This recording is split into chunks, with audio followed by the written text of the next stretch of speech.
All right, shalom Israel. Welcome back to Wednesday night class. Good to see everybody. Shout out and shalom to everybody in class, in person. Shout out and shalom to everybody online. And I know this has been a series that we've been going over, trying to extract every piece of meat we can from the topic. And although Genesis chapter 4, Cain and Abel, we read the story, you read the whole story pretty much in one chapter, in chapter 4. But in that one chapter, there's a lot to be extracted, probably much more than I anticipated. But there's a lot to learn from these archetypes and these personality types as well. But today's class is initially about recovering yourself back to the Most High from a situation or circumstance. If you were so to speak lost and you've lost your way, if you can give me that Dawiyat in Baruch chapter 4 verse 28. Come. Baruch chapter 4 and verse 28. For as it was your mind to Read it again. Baruch 4 and 28.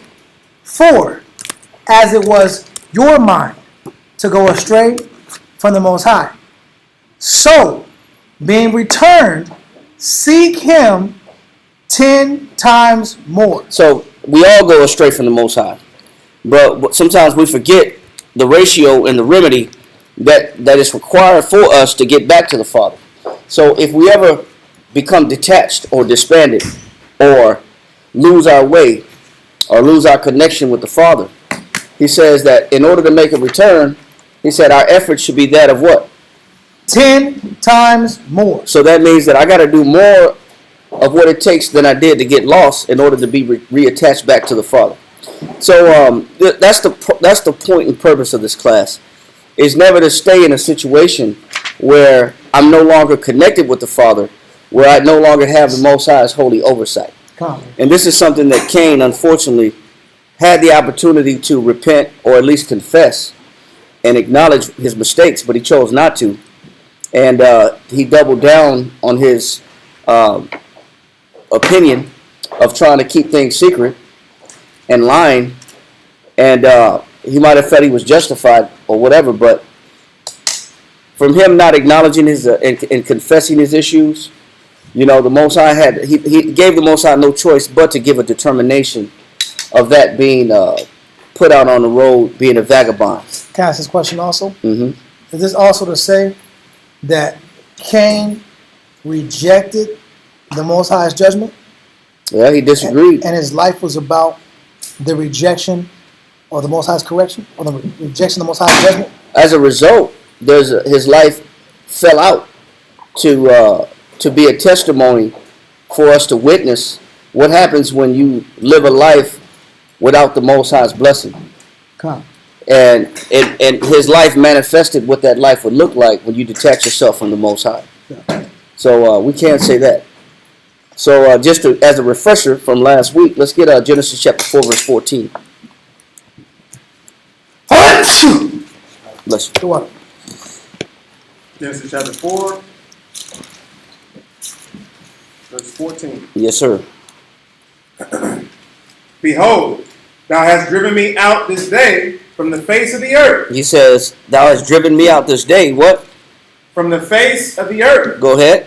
And from thy face shall I be hid. It says, and from thy face shall I be hid. Now, as much as I tried to read this and get past this, and it's so much in just this verse alone. It's a lot to be brought out and extracted from this verse alone and to be looked at. And at this point, there's no need to rush anything. There's no need to just rush past it just to get through it. Yeah. So read it again, and then give me a Quran if you can. Give me Psalms 35 and 5 through 8. Genesis chapter 4, verse 14. Behold, thou hast driven me out this day from the face of the earth. He says, now Cain understands what life is like when you lose the Most High's blessing and you lose or forsake the opportunity for confession. So now it's judgment time. But give me this Psalms 35 and Quran. Give me verse 4 of what life is like and what life looks like when you are disconnected from the Father or disjointed from the Father. Read. God. Psalms chapter 35 and verse 4. Let them be confounded. Confounded means to be confused, without direction. Yeah. So the minute we detach from the Most High, life becomes very confusing. We don't know where we're going, and we lose our direction, and we don't know what we're building. Even though we may feel like I know exactly what I'm doing, no, what we do is we try to paint our own direction, which we've had a class about that, about living by the light of our own fire and what that means. Trying to create our own vision of what we want to live and be like without the Most High's acknowledgement and blessing. But he says their life is going to be confounded. What else? And put to shame. And there's going to be a lot of shame coming, and a lot of shame and embarrassment on the way when we live a life detached from the Most High. Read on. Time. Let them be confounded and put to shame that seek after my soul. Read on. Let them be turned back and brought to confusion. Go ahead. That devise my hurt. Anybody that's devising somebody else's hurt, plotting on anybody, they're actually setting themselves up for failure. Read on. Verse 5. Let them be as chaff before the wind. And what drives the useless part of the wheat away? The stalk, the dry husk. The wind drives it away. The wind always, because it's the lightest part. It's the lightest part of the husk of the no wheat. Substance. There's nothing. There's no mass to it, so wind easily blows it away. Read on. Time.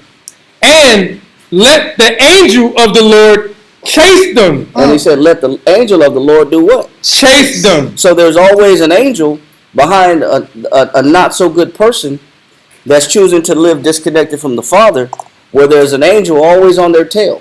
But not for their benefit. Not for their benefit. Not for their protection. I got a what they call a protective angel. They call him. No, Guardian. a I got a guardian. guardian angel. Yeah. If you have the spirit, though, is it a guardian angel? Yeah, if you live a life disconnected from the Father, that is not a guardian angel. Yeah. But he'll guard over you for your hurt, Yeah. but not for your good. Read. Time. Verse 6.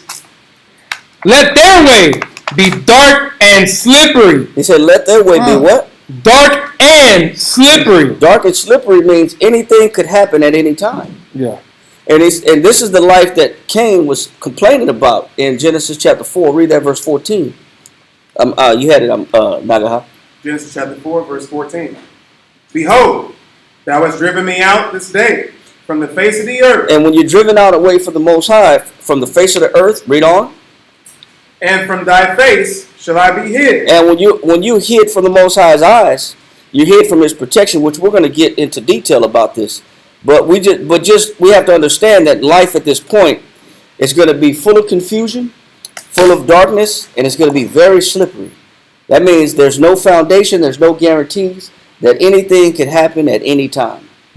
So we kind of live on the seat of our pants, not knowing what's to come, not knowing whether we're going up, down, where we got a future ahead of us, or we can plan for certain engagements. Nothing is certain. Yes, sir. I like the part where you said about slippery, because when we think of slipping, right, you can't even control the direction that you want to go. You're just going to have to go wherever that is taking you. Your leg Right. go one way, and the other leg go another way. Exactly. Yeah. Or your both feet go up in the air, and next thing you know, you're on your back Yeah. because there's no stability. Yeah. You're always in a position to fall. Time. Yep, waiting to fall. So it's the unknown that we embark in when we disconnect from the Father. We're just getting detail about Genesis chapter 4, verse 14. Okay. Read on in that. In Psalms. Oh, sorry. Psalms chapter 35 and verse 6.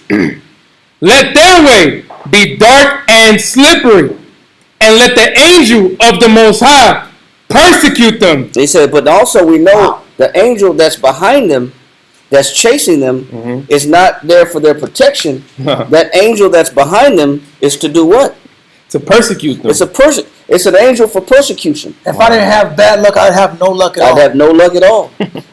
So if it wasn't for bad luck, I'd have no luck at all, right? That's what they say. Yeah. So we'd have angels behind us for the purpose of persecuting us. And this is what Cain didn't realize, that he was embracing a life like this, a life of constant persecution, a life of slipperiness, a life with darkness and no confusion and no foundation. Yeah. He didn't realize what he signed up for. Read on. Verse 7.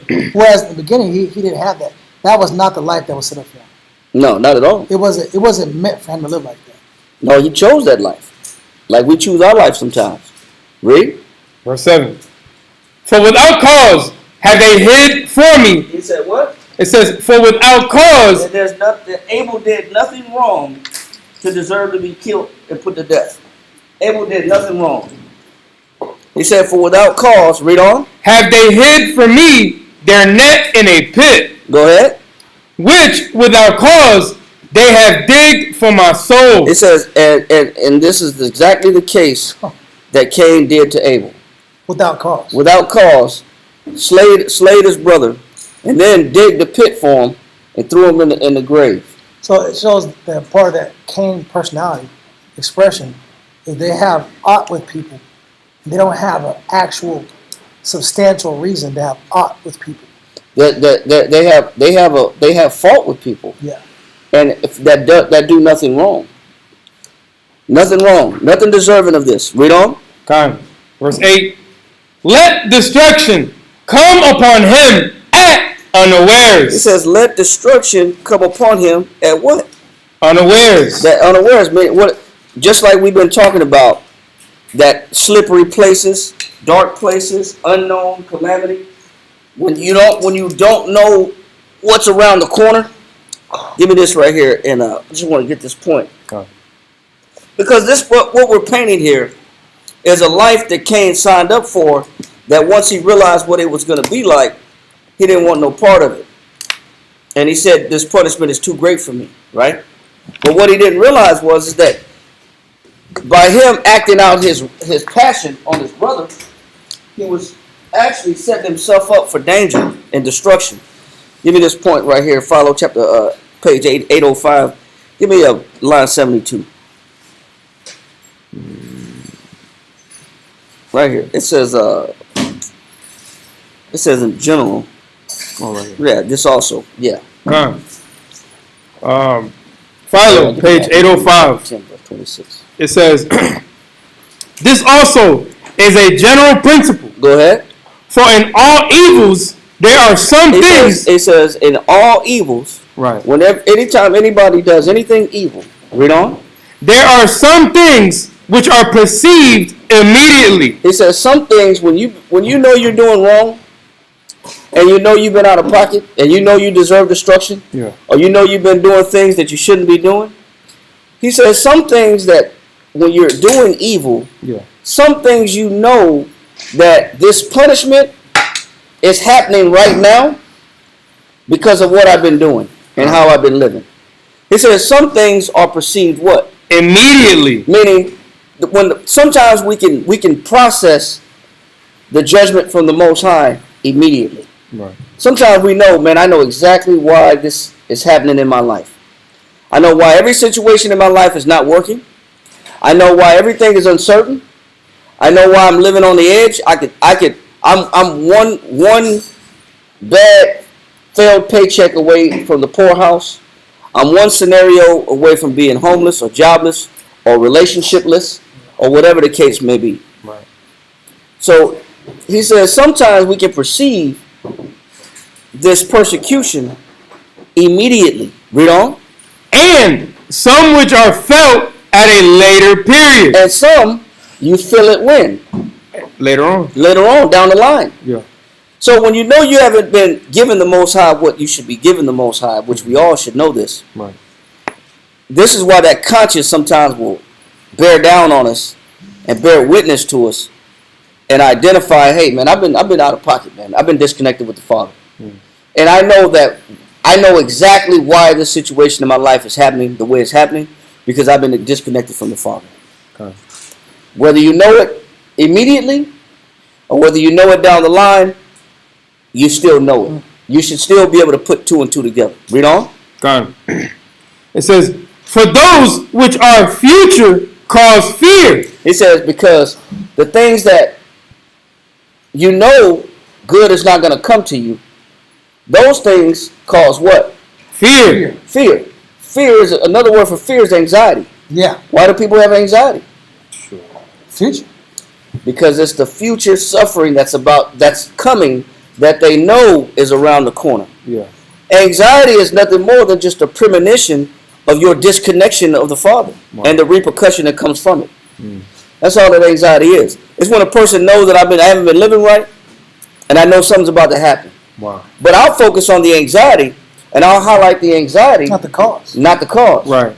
I'll put more emphasis on how I feel. I don't feel good. I don't feel confident. I don't feel for certain. I don't feel strong. I don't feel happy. Something's wrong with me. But I don't put enough emphasis on the cause of it. We'll beat around the bush. Yeah, but I'm beating around the bush by not going to the source. The source of it is somewhere in my life I've been disconnected with the Father, and I haven't made it back home. I haven't reunited myself back to the Father. That's why the security is not there. That's why the security is not there. That's why the confidence is not there. He says, but the ones that come, the fear that comes later, or the persecution that you know is coming from being disjointed or separated from the Father, brings what? Cause fear. And that's why Cain was afraid, and that's why he said, "Every man that see me shall slay me." Yeah. Read on. It says, and those which are felt. And it says, those that are what? Are felt. And the ones that you perceive and feel immediately bring what? At once bring sorrow. So fear and sorrow are both rewards of being disconnected from the Father. Anxiety and depression. Anxiety and depression. That's a modern day conversation for it. Yeah. Versus saying sorrow. Nobody says, I have sorrow today. No. People say, I'm sad, I got depression. You know, the depression is, I don't like my life. I'm depressed. I'm not happy about my life. But I'm still not able to say why my life is the way it is. Yeah. It's the way it is because, man, I've separated myself from the Father. So I got these two impending situations that are fear and sorrow, fear and depression, that's looming over my head. And I don't know why it's looming over my head, but because I never go to the source. Right. But Hebrews chapter 10, verse what? 26. Yes, sir. Right here. Hebrews 10 and 26. For if we sin willfully. Because if I get disconnected with the Father, how? Willfully. This is not just I did something by accident. This is when you know you're wrong, and you know you're going to get punished for it. You just don't know when.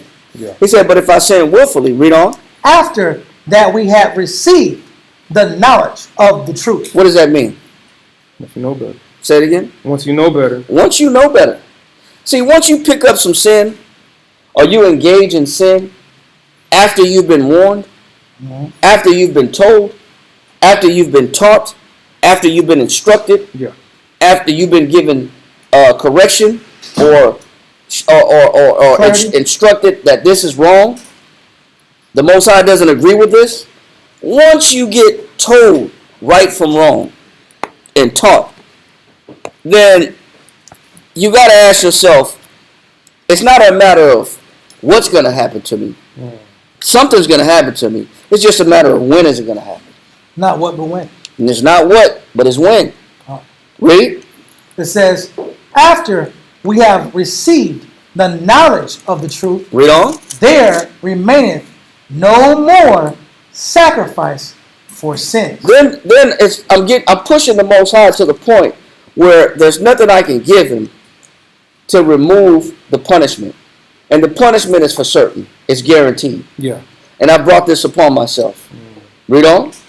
But a certain fearful looking. It said, but a what? A certain fearful looking. He said, but a certain fearful looking.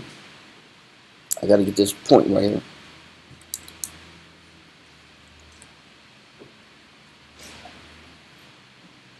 This is a definition of this certain fearful looking. It describes a terrifying mental state of waiting for God's punishment. It says, it describes a terrifying mental state of waiting for God's punishment. This phrase warns people who turn away from faith on purpose. So, if I turn from righteousness on purpose, what do I know is waiting for me around the corner? A certain fearful look. It's an evil outlook or evil expectation because I know I haven't been right. I know the Most High is going to get me. But what we do is we try to say, you know what, that's not fair. Life's not fair. My situation's not fair. My circumstance is not fair.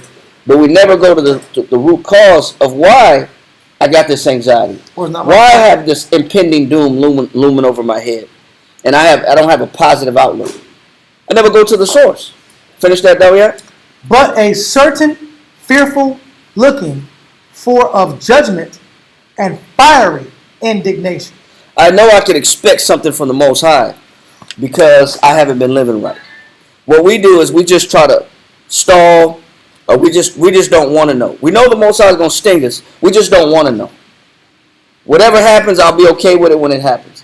But sometimes you get hit immediately. Sometimes you get hit later on down the line. But regardless, you're going to get stung. Because there is a reward for disobedience, a rebellion. Finish that right quick in this point right here. In truth. God. It says, in truth, there is not misery greater than to be deserted. Read it again. It says, in truth, there is not misery greater than to be deserted and despised by the Most High. Read that part again. In truth, there is not misery greater than to be deserted and despised by the Most High. This is why Cain could not accept the punishment. Because once you realize the Most High is not dealing with you, the Most High, you've done something to the point where you've caused the Most High to not want to deal with you, not want to turn and have His providence rule over you. He said one of the worst things in life is to be despised and what? It says deserted and despised by the Most High. Read on. For the anarchy of fools. It says for the anarchy of fools. Read on.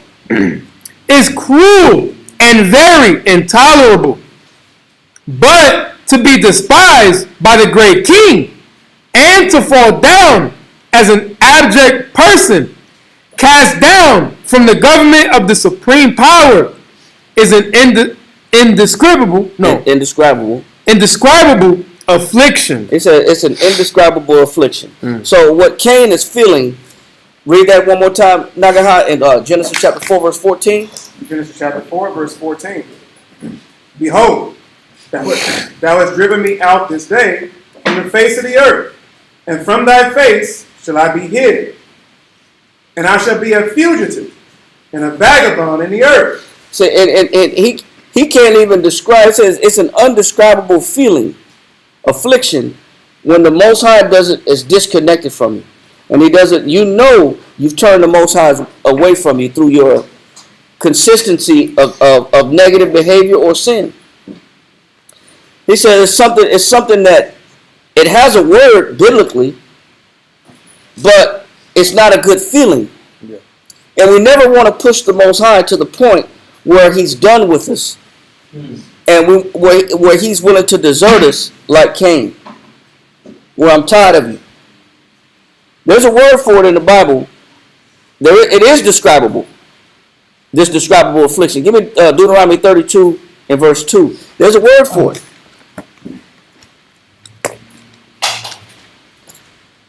Deuteronomy chapter 32, verse 2. Yep. When you've been warned, but you still choose sin anyway, read that. Deuteronomy chapter 32, and verse 2. My doctrine shall drop as the rain. 32 and 2? No. That's it, but Yeah. Let me see. I think it's going Mm-mm. No, I want, I know what I want. I'm sorry, Salaki. I know what I want. presumptuous. No. Mm-mm. Yeah, presumptuous, that's basically what,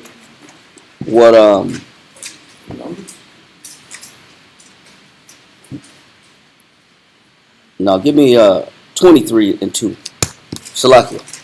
23 and 2. Deuteronomy chapter 23, verse 2. And give me this definition. Read. A bastard. He said a what? A bastard. So what we realize in the Bible is that Cain made himself a what? A bastard. How does the Most High feel about a bastard? Read. A bastard shall not enter into the congregation of the Most High. It said, the Most High said, I do not want a bastard entering into the congregation of the Most High. Read on. Even to his 10th generation. Even to his what? Even to his 10th generation. When you read about Amorites and even Edomites, the Most High eventually will let them worship. But then that's not until like the 4th generation or 5th generation. But he said a bastard, he said, I don't even want a bastard to come and worship and offer service and sacrifice. He said even unto his what? 10th generation. Now, the definition of the word bastard. Gun. Got it right here. You got it? Yep. Bastard. It says, a natural child, a child begotten and born out of wedlock, an illegitimate or spurious child. It says, right here. I got this definition right here. Oh, Because that's like a child that's born. It's not that child's fault. That child had nothing to do with whatever his parents was doing. But I got a definition of bastard that says represents one who is undisciplined, rejected, or excluded from God's household, rather than an innocent victim of birth. So it's somebody that represents one who is undisciplined, rejected, or excluded from God's household, rather than innocent victim of birth. So a bastard can be a child out of wedlock, or it could be a child that the Most High just rejects, which means he won't discipline him anymore. Yeah. He won't correct him anymore. Yes. I'll read it one more time. It says, represents one who is undisciplined, rejected, or excluded from God's household, rather than an innocent victim of birth. And when it says, so the Most High has a strong feeling about bastards, about becoming a bastard, when a person can make himself a bastard like Cain, where the Most High don't even want to correct you anymore. The Most High don't even want to reprove you anymore. The Most High don't even want to discipline you anymore. Why is that so important? When will the Most High get tired of telling you right from wrong? Yes. When you're just gonna keep doing the things that you want to do, no matter how many times you've been warned, no matter how many times you've been told right from wrong, and you're just gonna keep doing what you want to do. So the Most High said, okay, well, since you want to continue in doing the things that I told you not to do, then I'm just gonna classify you a bastard at this point. And at this point, I don't even want to correct you. I don't even want to tell you right from wrong anymore. I'm just gonna let you go. And that's dangerous. Yeah. Why is that dangerous? Go to Hebrews chapter 12 and start at verse 6.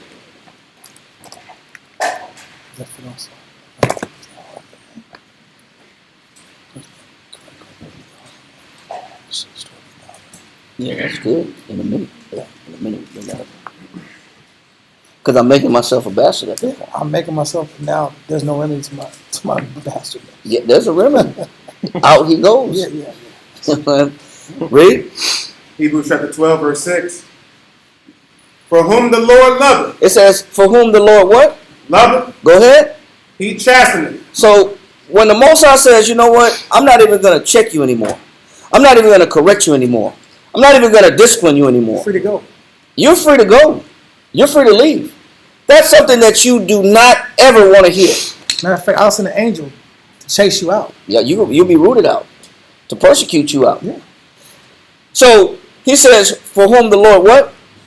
For whom the Lord loveth, he chasteneth. So if the Most High says, you know what, I'm done correcting you. I'm done trying to tell you right from wrong and steer you in the right direction. What is that saying about the Most High and how he feels about you?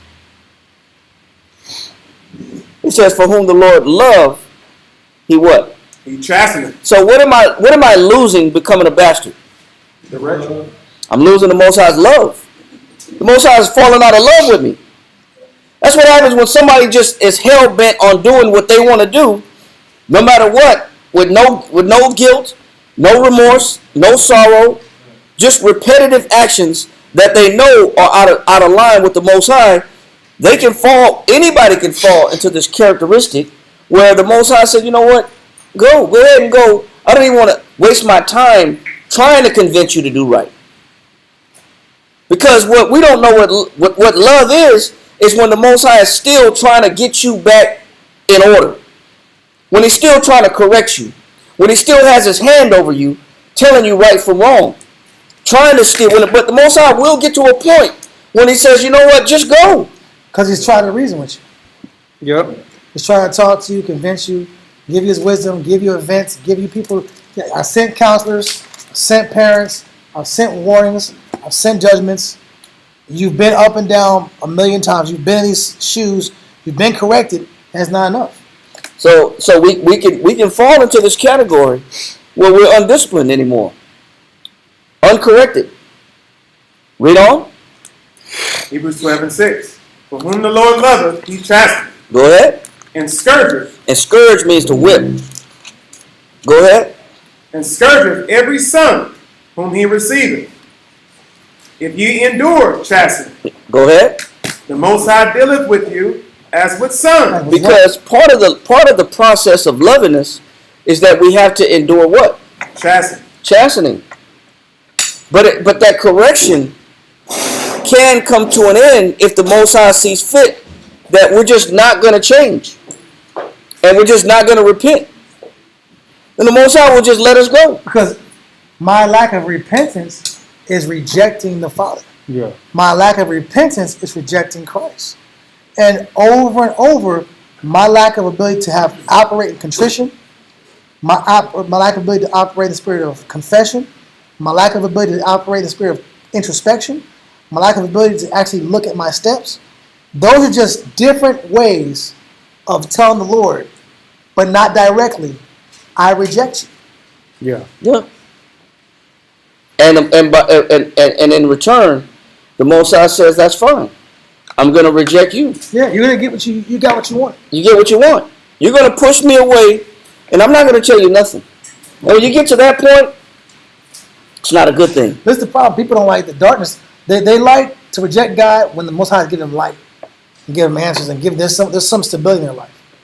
Once there's no stability whatsoever, then people want to ask for God. They're like, listen, man, I gave you 1,000 responses, and you never operate in the spirit of contrition. Or we want the attention from God, That's a better way. but not the right attention. Yeah, We like the attention, yeah.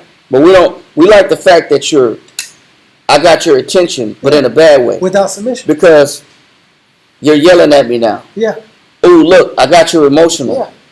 Look look how hostile I can push your buttons. So I'm important. Yeah, You're reacting to me. You're reacting to me. You spending 3 hours, 4 hours counseling with me. Yeah. But I don't plan on changing. I don't plan on I just like the fact that I'm important enough for you to spend 4 hours I counseling. just get off the attention. But it's the wrong attention. Yes, sir. It's like basically you know him when you're having fun, or when it's like some type of holiday that involves him where even people that don't normally go to church is there, or you know him like when you're deep inside a debt of trouble, or somebody's on the line that's leaving here for being sick, right? What's your question? I'm saying you know him on the good holidays. You know him like when you're. Oh, I see what you're saying. You're saying you can. Yes. When you're living your life, you're neglecting the Most High. Right. But when He's doing good things for you, you appreciate Him. But what about when we do things wrong, and the Most High gets to the point of saying, you know what, I'm not going to correct you anymore. Whatever happens to you, happens to you. Yeah. I'm going to keep rejecting correction, but keep asking for blessings. Right? That's what Israel does. Right? You don't even want to deal with it on good holidays. No, it's not just that. We're saying, what happens when we're told right from wrong over and over and over and over and over and over and over?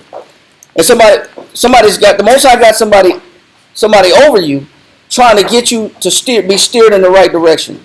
Put this down. Cut that off. Put this away. Don't do that anymore. Don't participate in that.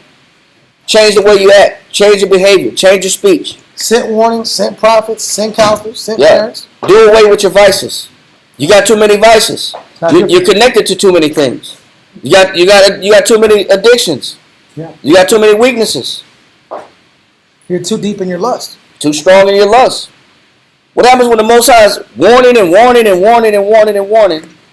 Well, you and now the Most High said, okay, you know what? I'm not gonna tell you no more. Don't worry about it. Yeah. I get it. Now we get to the point where this is what happened with Cain. Most High said, hey man, if thou doest well, thou will be accepted. If not, sin lies at the door. Cain didn't want to hear that. That was the first warning. Then when he said, hey, where's thy brother? Hey, that was an opportunity for confession. I don't know. Am I my brother's keeper? Oh, okay, that's strike two. No problem. You know what? You're just gonna do what you want to do, no matter what. I'm gonna let you go. Regardless. But we don't recognize what the correction is. The correction is love. We don't? Yeah. Hebrews 12:7. If ye endure chastening, the Most High dealeth with you as with sons. For what son is he whom the Father chasteneth not? It says, for what son is he whom the Father chasteneth not? What do you call an unchastened child? Read on. Verse 8. But if ye be without chastisement. If ye be without chastisement. Just like Cain. The Most High said, no problem. You're on your own. If the Most High gets you to the point where say you're on your own, what do you call this person? Read on. There's a name for it. Read. Whereof all are partakers, then are ye bastards. What does the Bible call a person that the Most High is no longer going to chastise? Then are ye bastards. So can anybody fall in the category of becoming a bastard in the eyes of the Most High? It's a status. Are there status symbols? This is one of the bad elements of status. This is I'm close to the Lord. I'm with the Lord. I know the Lord. I'm a son of God. And I'm not a son of God. And if you're not a son of God, what do you call that? Bastard. A bastard. So are we dealing with just children out of wedlock? No. What we're dealing with is children of the Most High that are no longer chastised. The Most High is done chastising them. That's a scary, very scary situation, because what we don't realize is that by the Most High removing, the class is called a life removed from holy oversight. What we don't realize is that if we live in a life removed from holy oversight, then we're living a bastard life. But we don't want to say it that way. Yeah, we don't. We want to say I was doing me. Oh no! Oh, we say I'm living my best life. I'm living my best life without the Lord. Yeah. To you, that's your best life. To us, that's our best life. But biblically, the Most High said, "Listen, man, I'm not checking you no more. Yeah. Oh, You don't have to worry about me sending anybody to correct you, to challenge your thinking, or to say, hey, I wouldn't do that if I was you. I would change. Hey, brother, you might want to reconsider. Yeah. You might want to let go of these habits." When the Most High said, listen, I'm not going to send nobody no more. You're on your own. What the Most High is saying is, I'm letting you deviate into the spectrum of what the Bible calls a bastard. An unchastised person. That is not a good thing. Because we don't realize how good it is to be checked. We don't appreciate being corrected. We don't value the benefit of it. We don't see the benefit of it. And the benefits are described in 2 Maccabees chapter 6. Go to 2 Maccabees chapter 6. Can I put one scripture in your point before we get there? It's just a little extra icing on the cake. Firstborn and his wicked, the son of the Lord, and the Lord slain. But his name is he's about No, man. That's English, man. I'm sure that's English. I'm saying that. You can read it though. Okay. I'm sure that's not. The name was. We won't find out. Let's find out. Man, I think it's good. Well, just read it. It's good. You want to read it? That's funny. It shot me when I read that. Genesis 38:7. Genesis chapter 38, verse 7. Matter of fact, go to verse 3. Genesis chapter 38, verse 3. And she conceived and bare a son, and he called his name Er. So his name was Er, right? Now go to verse 7. Verse 7. And Er, Judah's firstborn, Er was Judah's firstborn, right? Firstborn child. This should be the most beloved. Read. was wicked in the sight of the Most High. But what kind of mentality, mindset? He wasn't Cain, obviously, but he was wicked in the sight of the Lord. Read. And the Most High slew him. What the Most High do? Slew him. That scared me, bro. Yeah. But I can see why you put the error. I shouldn't have said error. Yeah, but because it is vigilant. But that means awake. And what I got was awake. God, yeah. I never looked at. But if you looked at that in English, it still says it. Why would you name your child error? Yeah, his name is error. Like error. His name is error. Like he's about his error. But He's about his errors. But he embraces his errors, right? He live a life of error. He lives life of error. What you know what's scary about that? I'm just reading the Bible. I'm casual. I'm just I'm in church reading the Bible. I'm preacher's preaching and you just you start reading the Bible for myself. And I'm like, God. He said God slew him because he lived a wicked life. That's connected to the idea of being a what? I'm tired of this dude, bro. Yeah. I'm done dealing with you. Correction doesn't work for you. Facts. It's facts, and that can happen. If correction is not enough, that's another level. That's the final level. That's the final level. that's the final. That's the straw that broke the camel's back. Yeah, listen, you want to live like this? Yeah. Listen, bro. Yeah. That's the end of the road right there. Once I said we're done. I'm done watching this movie. I'm done watching this life. Oh, I'm tired of correcting him. I'm tired of correcting this person. But before he was slew before the Lord, he was what? He was wicked. He was wicked, man. He was being wicked. Being what? Being that bastard. Yep. Unchanged. Not changed. Not repentant. I don't want to repent. I don't want to change. I don't want to feel bad for what I do wrong. I'm going to just keep doing wrong. That's fine. You can. But we don't realize how there's levels to being wicked, but also there's levels of being disapproved in the Most High sight. My spiritual credit score? The spiritual credit score is 400. And you did at least a 540 to get in the door. To get in the door. Just man. To get in the door. Never take correction. On a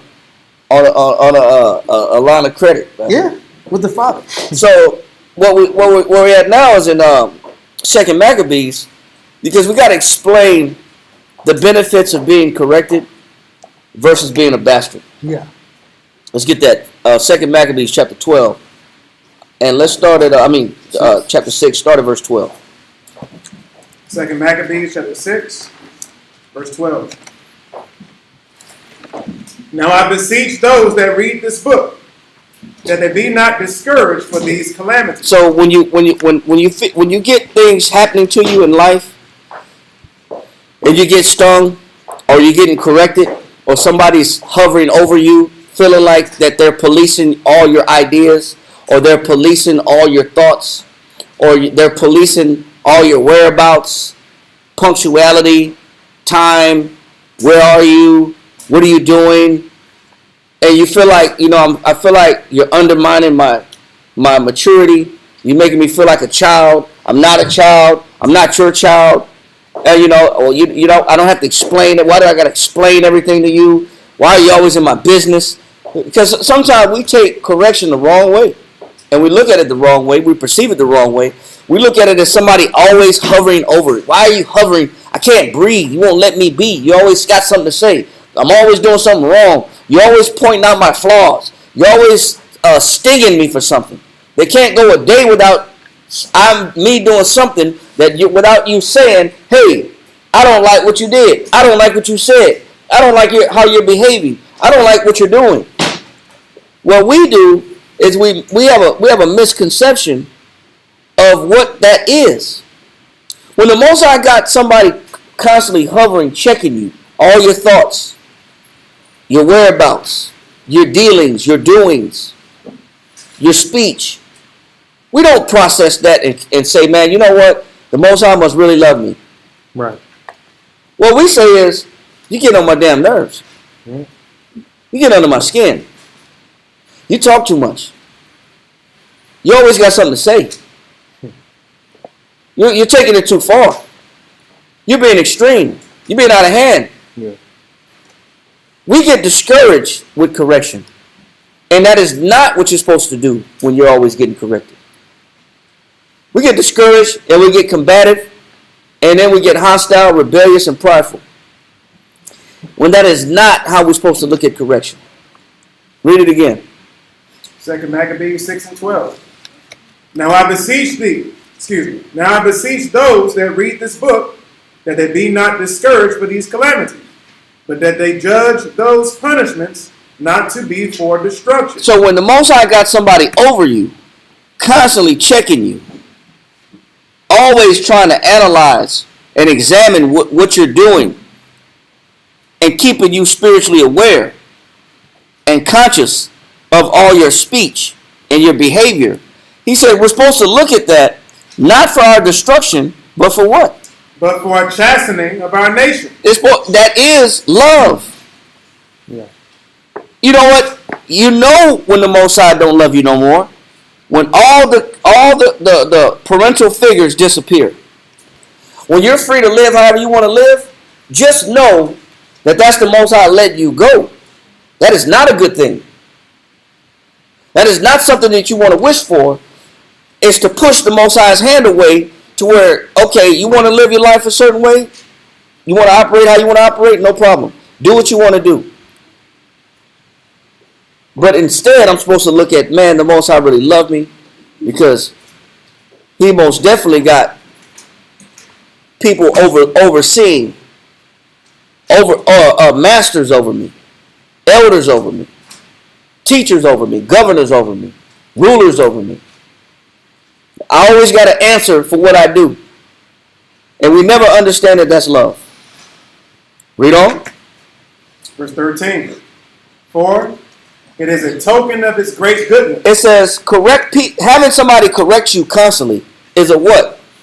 It is a token of his great goodness. That's a token, and that's something to remember. Man, the Most High is good to me because he won't let me slip too far, and he won't let me go too far away from righteousness. He's got somebody demanding change, demanding accountability, demanding acknowledgement, apologizing. Yeah. Or, brother, you out of order. You need to report over here. Yep. You need to report. You need to come to the school. We need to counsel. We don't look at, here I'm in trouble again. What did I do wrong this time? What did I do wrong? What did I do this time? How evil must be evil on me? What did I do this time I'm about to catch some hell? Wire bus tripping. Or you know what? I'm just gonna phase out. I'm just gonna go and I'm gonna go in echo mode and battery saver mode in the council. I'm just gonna act like I'm listening. Khan, you're right. Khan, that's me. That's me. You hit it on the head. Right. You pin the tail on the donkey. That's me. Huh? I'm just gonna go in echo mode. I'm just battery saver mode. But you don't want that same mode when you're begging for counsel. You got problems and stuff. Yeah. When you really want some counsel about your household and your life, you don't want brothers to be like, yeah, you did it again, didn't you? Yeah. You made the mistake. Again, did the same thing like you did last time, right? Mm. You don't want brothers to go echo mode with you. Right. Brothers don't consider that the Most High, you're disrespecting the Most High how you deal with correction. How you respond to correction is how you respond to the Father. Which earns that status. That's what I was teaching about, that bastard status. But it's ignorance. It's ignorance because I don't realize that the Most High loves me. Yeah. I'm not processing correction as love. Yeah. Read. For it is a token of his great goodness, when wicked doers are not suffered any long time. It says, for when wicked doers are not what? Are not suffered any long time. So that means that when the Most High has people over you correcting you, as soon as you make a mistake, you hear it. Don't you realize that's also an example of how much the Most High love you? Is that he don't let you get away with too much, too far, too extreme. to where you become detached from the Most High? Can't we see that when the Most High has people over us, checking us, where we say, why you riding my back? Why you hovering over me? Don't you realize that the Most High loves you so much, he doesn't want you to get too far away, detached from him? Yeah. Or tired of you, so that he'll say, you know what? Go about your way, live your life, man. Yeah. Go live your life and let's see what happens. Let's see what happens at this point. No fear. Read on. When wicked doers are not suffered any long time, but forthwith punished. For not as with other nations. Because the Most High deals with other nations like bastards. And not like sons. The Most High considers the other nations like bastards. You don't get that correction. They don't get the constant correction from the Most High. How do you know the Most High looks at the other nations like bastards? Read on. For not as with other nations, whom the Lord patiently forbeareth to punish. It says because the Most High is patient with the other nations. Read. Till they become to the fullness of their sins. It says the Most High is patient with the other nations, but he doesn't give them frequent correction. He lets them stack up correction. He lets them build up correction. The Most High will allow other nations. Oh, you want to eat swine? You want to eat? Oh, you want to eat the pork? You want to eat the swine? No problem. You want to participate in homosexuality? No problem. You want to participate in bestiality? No problem. You want to do all these things? You want to tattoo your body up? No problem. You want to do these things? You want to get out of pocket? No problem. You want to kidnap? You want to kidnap people? You want to put people in slavery? You want to traffic children? No problem. It said, but the Most High will let these nations do what? For not as with other nations, whom the Lord patiently forbeareth to punish, till they become to the fullness of their sins. Until they what? Till they become to the fullness of their sins. So the Most High doesn't give the nations frequent correction. He just lets them add up sin till they get to the fullness of what? Of their sins. And then what happens?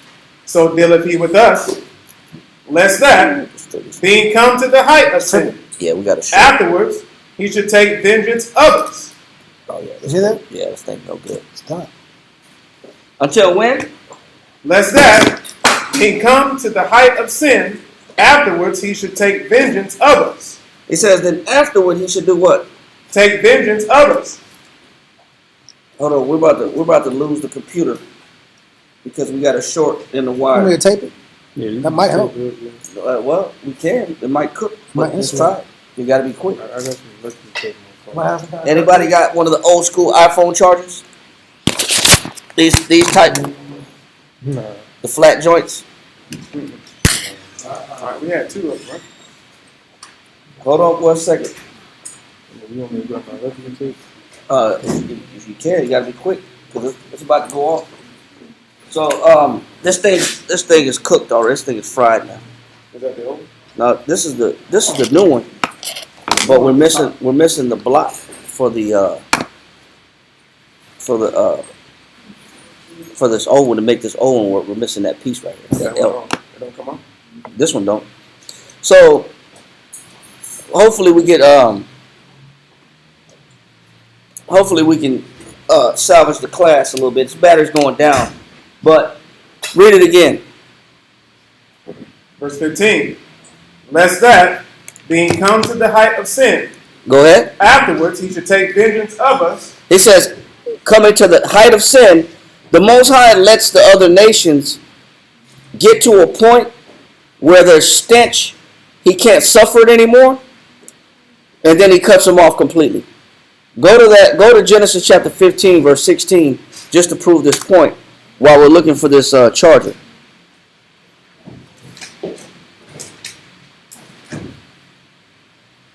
Genesis chapter 15, verse 16. But in the fourth generation Go ahead. they shall come hither again, for the iniquity of the Amorites is not yet The full. Most High said he was going to cast the Amorites out and bring the Israelites back in the fourth generations. He said, but he can't do it until when? But in the fourth generation, they shall come hither again. For the iniquity of the Amorites is not yet full. He says, for the iniquity of the what? Amorites Is not what? not yet No, full. don't put on that. We're going to put electrical tape on that. Yeah. You found one? Let's try it. We'll try it. He said, for the iniquity of the Amorites is not yet full. We do. Let me see. We might be able to. Let me see if that.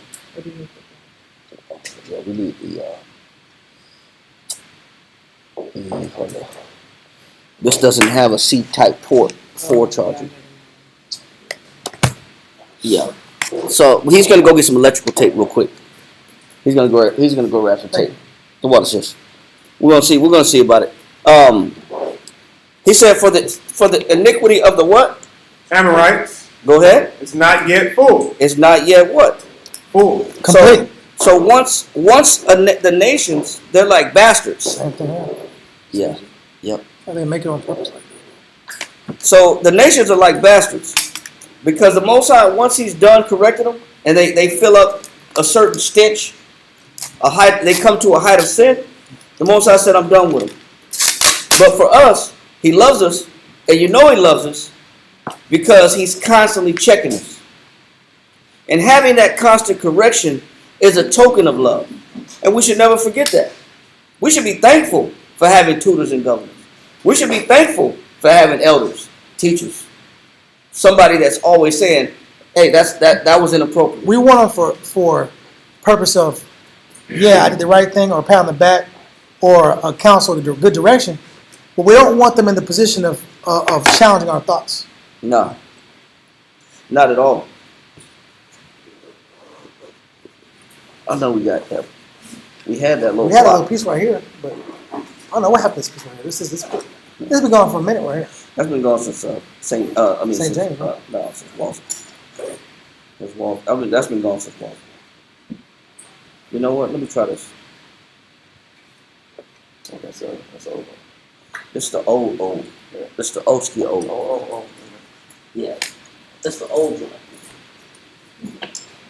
Let's try this. Let me see. I got it.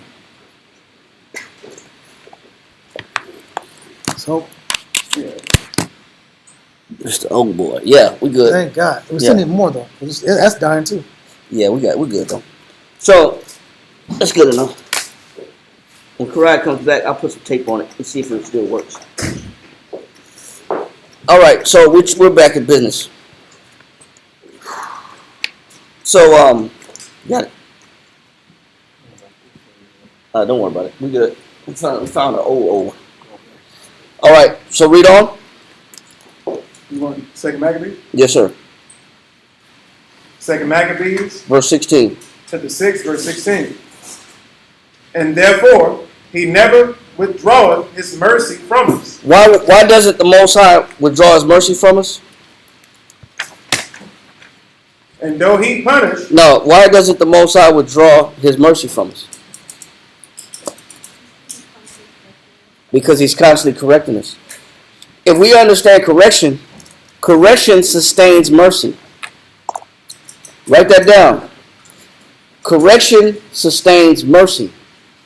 Once the Most High is done with correcting you, he's also done having mercy on you. And that's why we have to be careful not to look at correction the wrong way. Because that's how the Most High sustains his mercy. So read that again. and therefore, he never withdraw his mercy from us. And though he punished with adversity, It says, though he punished with adversity. Read.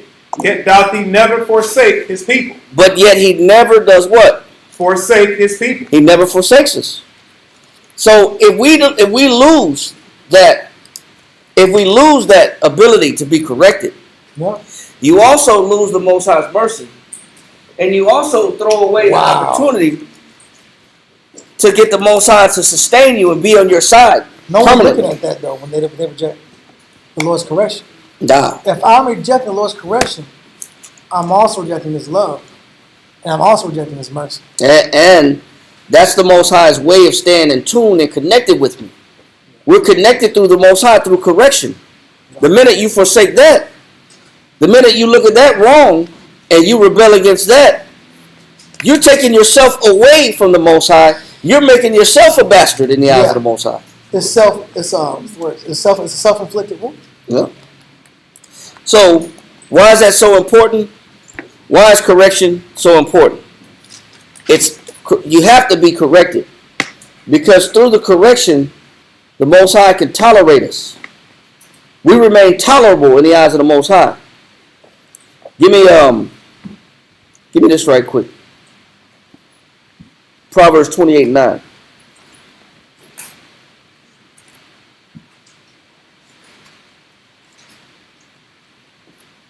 Proverbs 28, verse 9. Before we read that, we're just going to quickly recap. Genesis 4:14, one more time. Salaki about the little debacle we had with the charger. 4 and 14. 4 and 14. Genesis chapter 4, verse 14. Behold, thou hast driven me out this day from the face of the earth. It said that was what? Driven me out this day from the face of the earth. Why would the Most High drive somebody out from the face of the earth? Because the Most High is done with him. That's when the Most High said, I'm done with you. The Most High gave Cain some chances. Didn't want to change. Didn't want to repent. Didn't want to feel bad for his sins. I'm done with you. Read. And from thy face shall I be hid, and I shall be a fugitive. And we read earlier that, we read this in Follow. He said, it is true. In truth, there's what? It says, not misery greater than to be deserted and despised by the Most High. Go ahead. For the anarchy of fools is cruel It says, for the anarchy of fools is what? Is cruel and very intolerable. The Most High don't want to tolerate you. You're an anarchist. No problem. You don't want to change? Fine. I'm done with you. So what we don't want to do is get into the point or the category where we become bastards in the eyes of the Most High. Because then the Most High don't want to discipline us anymore. Then we're without correction. And then we can't be told anything. Yeah. And the day that we we get to the point where we can't be warned, we can't be extolled, we can't be examined, we can't be admonished, inspired, motivated, incited. Yeah. Okay, no problem. Then I'm going to do away with you. But also, we got to understand we stay in tune with the Most High through correction, because that's how He keeps giving us mercy. And that's how He keeps us in His sight, where He doesn't forsake us. Yeah, it depends on the level of correction. Is it a minor correction? Is it a major correction? There's different degrees of correction. That's how you know how close you are to the Lord. Yep. And not just degrees, but frequency. Yes. The frequency of the correction Facts. is how you know you're close to the Lord. Yeah. Because because the Most High don't let you go too far without getting correction. Check. He don't let you go too long without getting correction. That's how you know the Most High love you. Yeah. It's the frequency. He said what? And in the book of Proverbs 28:9. Proverbs 28, verse 9. He that turneth away his ear from hearing the law. But here the law is about correction. The law is for discipline. Yeah. But if I don't want to hear correction, I don't want to hear discipline. Read. Even his prayer shall be abomination. Also, what do I lose the opportunity to do when I don't want to hear order? When I don't want to hear law and order? And I don't want to abide by rules and laws. I lose the ability, yes, sis.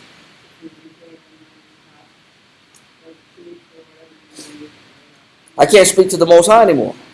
You know what Cain lost? Not only was he a vagabond, the Most High didn't want to hear Cain's prayers anymore. That's even scarier. That's super scary. Why now the Most High don't pick up the phone. Now I'm calling, and the Most High ain't answering the phone no more. I need some help. I need some help. But I'm a vagabond. The Most High, he don't recognize that number no more. Yep. I don't recognize. It's a scam call. Scammer. It's a scammer.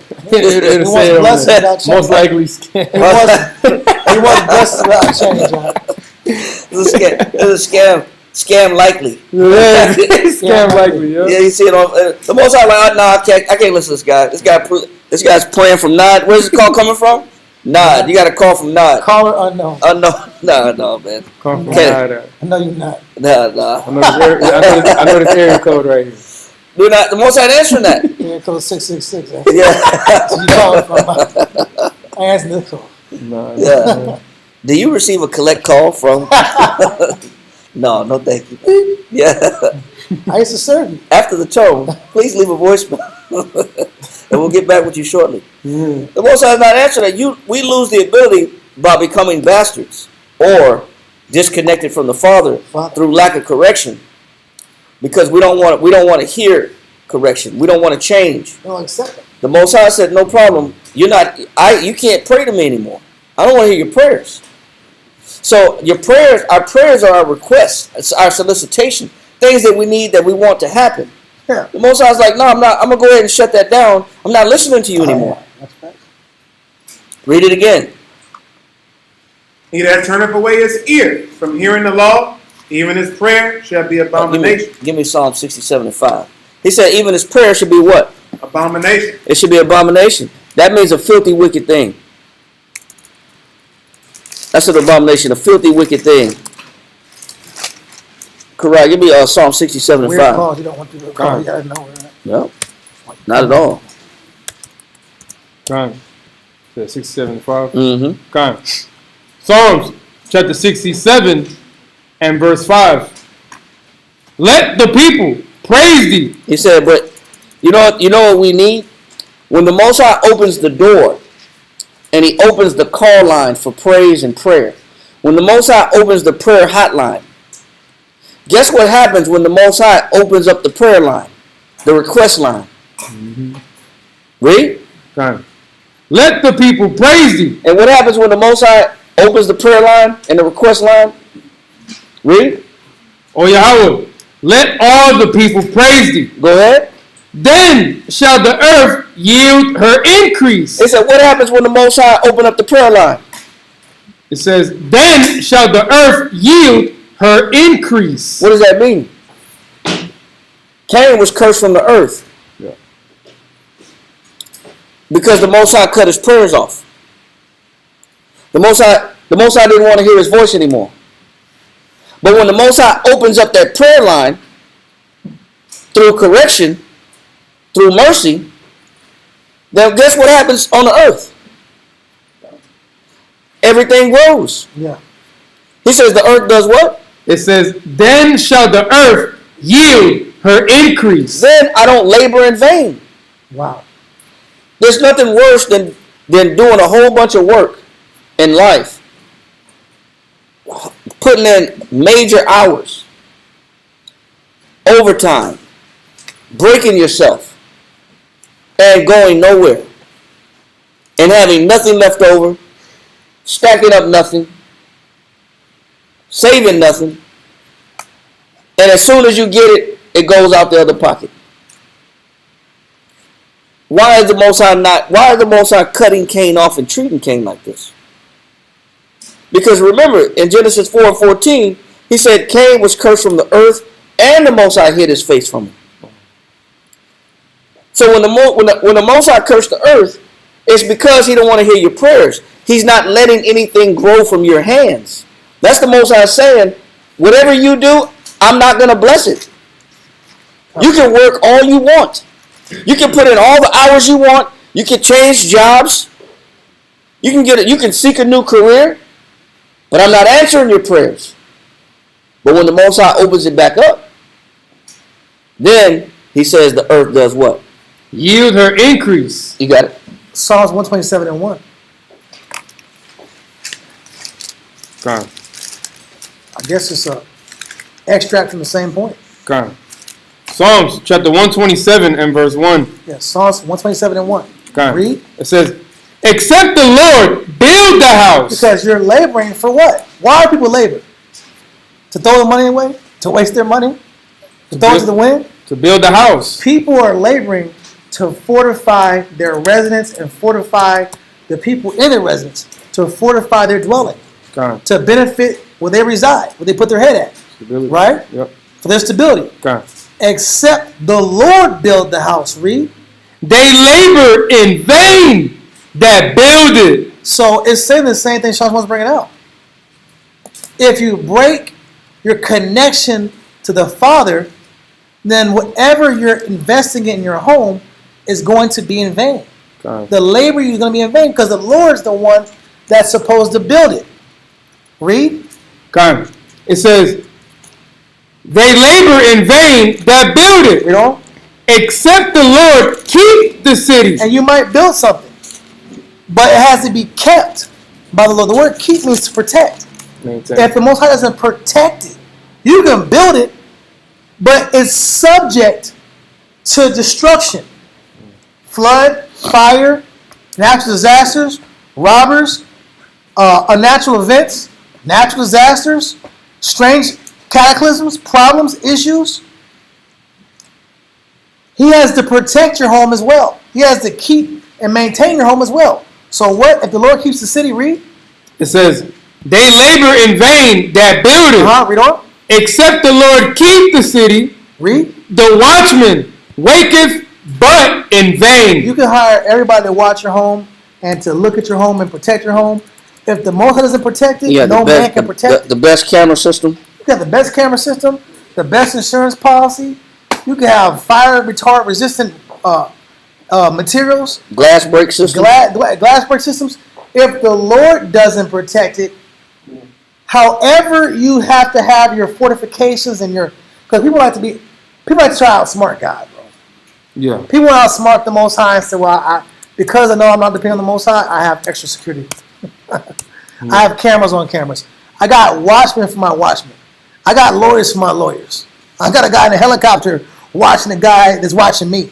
Like, people go into intense levels to feel safe. Yeah. Yep. I sleep with 2 Rottweilers by my bed. I feed them lead. I feed them lead. I sleep with a bulletproof vest on. I take a shower with my gun in the bathroom. Yeah. All over my house, I got pistols and guns and bullets. I got one in the bathroom. I got one in the closet. I got one under the bed. I got one in the couch. I got one right behind the TV. Oh, brother, listen. I got a kick-proof door. I got a kick-proof door. I got extra. I got. You might have booby traps in your house. If the Lord doesn't keep the city or the residents or whatever you're building, all your efforts still in vain. You're just making someone rich to give you the idea of safety. But if the Lord doesn't sanction safety, you don't really have safety. Which means if you reject His correction, you don't have safety. If you reject His love, you don't have safety. If you reject His mercy, you don't have safety. If you operate the spirit of Cain, you definitely don't have safety. If you don't accept Him, you don't have safety. If you remove yourself from His oversight, you don't have safety. And you're really wasting your life. It's just a matter of time before little by little problems keep occurring that topple what's being built or what you've invested yourself in. That is disconnected from the Father. And that's how you know I must be looked at in the Most High's eyes as a bastard, because He don't treat His sons like this. He doesn't let these kind of calamities affect His sons, because they get corrected prior to this level of destruction. Fact. Go to Job chapter 20 verse 27. Kariah, read Job chapter 20 verse 27, and I want to keep going over this one point. Genesis 4:14. Nagaha. Genesis chapter 4. Yep. And also read verse 12. That's crazy. You want 12 verse? No, read 14 and then 12. Genesis chapter 4, verse 14. Behold, thou hast driven me out this day from the face of the earth, and from thy face shall I be hid. And I shall be a fugitive and a vagabond in the earth. And it shall come to pass that everyone that findeth me shall slay me. Verse 12. When thou tillest the ground, it shall not henceforth yield unto thee her strength. It says, when thou tillest the ground, It will not therefore hence yield to you her what? Strength. Her strength. So read verse 12. That was verse 12, right? Now give me that Job chapter 20, verse 27. Con. Job chapter 20 and verse 27. The heaven shall reveal his iniquity. Because when the Most High is done with me, the Most High said the heaven will reveal his iniquity. Meaning the Most High, I never made up for my sins. Wow. I never repented for my sins. So now the Most High is tired of me. Read on. Con. And the earth shall rise up against him. And what do I cause the earth to do? Rise up against him. Now the earth is against me. Wow. What does that mean? Read on. Con. It says, the increase of his house shall depart. It says the increase of his house shall what? Depart. Everything that I built, everything I possess, That's crazy. everything I work for, everything I've accumulated, Yeah. everything I acquired, everything that I paid for and I got receipts for. I got all the receipts. I keep them. I keep everything. I keep all the boxes for my stuff. Yeah. I keep all the TV boxes. Yeah. Make sure I got all the receipts. I got extended warranties on everything, Yeah. Warranties on warranties. and I got boxes for everything. But the Most High said, no problem. But if you cause me to turn my hand against you, to where the Most High is not correcting you anymore, then we become extremely vulnerable to loss. Yeah. Extremely vulnerable to loss. He says, what? Verse 27? It says, the heavens. 28, I'm sorry. Oh, it's like verse 28. The increase of his house shall depart, and his goods shall flow away in the day of his wrath. So when the Most High is angry, the Most High said, I'm taking everything that was good from you also. Wow. He said, so the Most High knows how to play the ultimate game of keep away. Yeah. The Most High know how to play keep away with your car. Yeah. He know how to play keep away with your relationship. He know how to play keep away with your substance, Your comfort. with your job. He know how to play keep away with your job. Yeah. If you want to be irate, you want to be loose, you don't want correction, no problem. But guess what? You're not taking these things with you. Yeah. Because what we want to do is accumulate a certain level and then get to the point where nobody can tell me nothing, Right. and I'm gonna cash out. So if this ain't meant for me, Lord, no problem. But you know what? I'm gonna keep the house though. Yeah. Yeah. But I'm gonna keep the rear desk in order too. Right. Yeah. I don't want to be in order no more. But I want to take what the Most High gave me and run with it. Right. Or you know what? Like I'm tired of listening to sisters. But me and my husband is out of here. Yeah. Oh yeah. I'm tired of being in order.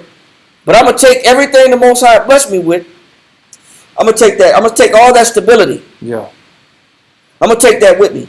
All that experience. Yeah. I'm gonna take it with me. Yeah. I'm gonna cash out. I'm up now. I'm up now, and I'm gonna cash out. Well, the Most High is like, okay, no problem. Guess what? Whatever you're getting, whatever the Most High is giving you, when you decide to become a bastard in the spirit, hopefully we don't. Yeah. Well, we can't be corrected anymore. You don't get to walk away with whatever you brought it. The Most High blessed you with. That's what we think, though. That's what we think. That's our delusion. Yeah. That's part of that dishonesty. Kinda. It's part of that lie people live. Mm-hmm. You think you can just try to pimp the Most High, Yeah. play righteous, and then leave with the treasures the Lord's given you. Exactly. Yeah. Kinda. Or you gotta make the people that you dealt with in the truth, Yeah. they still gotta live by the truth. They That's still what gotta they be, they still gotta be honorable. Yeah. To the Most High's principles. Kinda. And you have to get the benefits. You want to extract the benefits of their chastity and righteousness. Yeah. But you can live unchaste and unrighteous. Undisciplined and uncorrected. Yeah.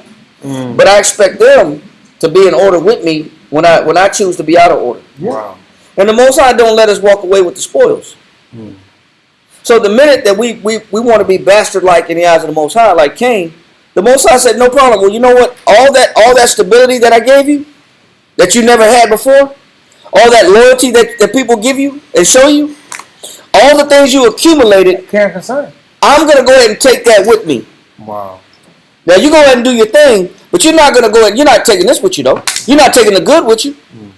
Read that again. Kinda. Verse 28. Job 20 and verse 28. It says, the increase of his house. That means everything that I accumulated. Right. Because the Most High is a rewarder of them that diligently seek Him. Kind of. The Most High is most definitely one that blesses us when we choose to serve Him. But when we choose not to be in order, Yeah.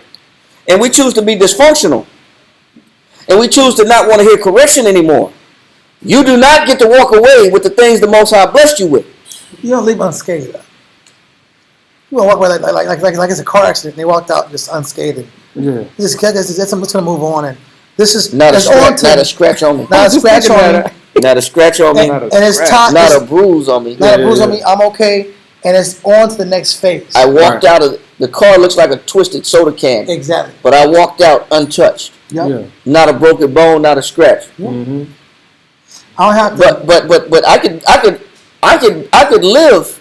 I could be reckless driving behind the wheel. Yeah. But there's no consequence Yep. Right. to me being reckless or out of order, or there's no consequence to me being unchastised Kind and uncorrectable. Nobody can correct me, Right. but I think I'm gonna walk away with the spoils. No, you don't. This is what the Most High is saying. You don't get to walk away with the goods He given you the minute you decide to get out of order.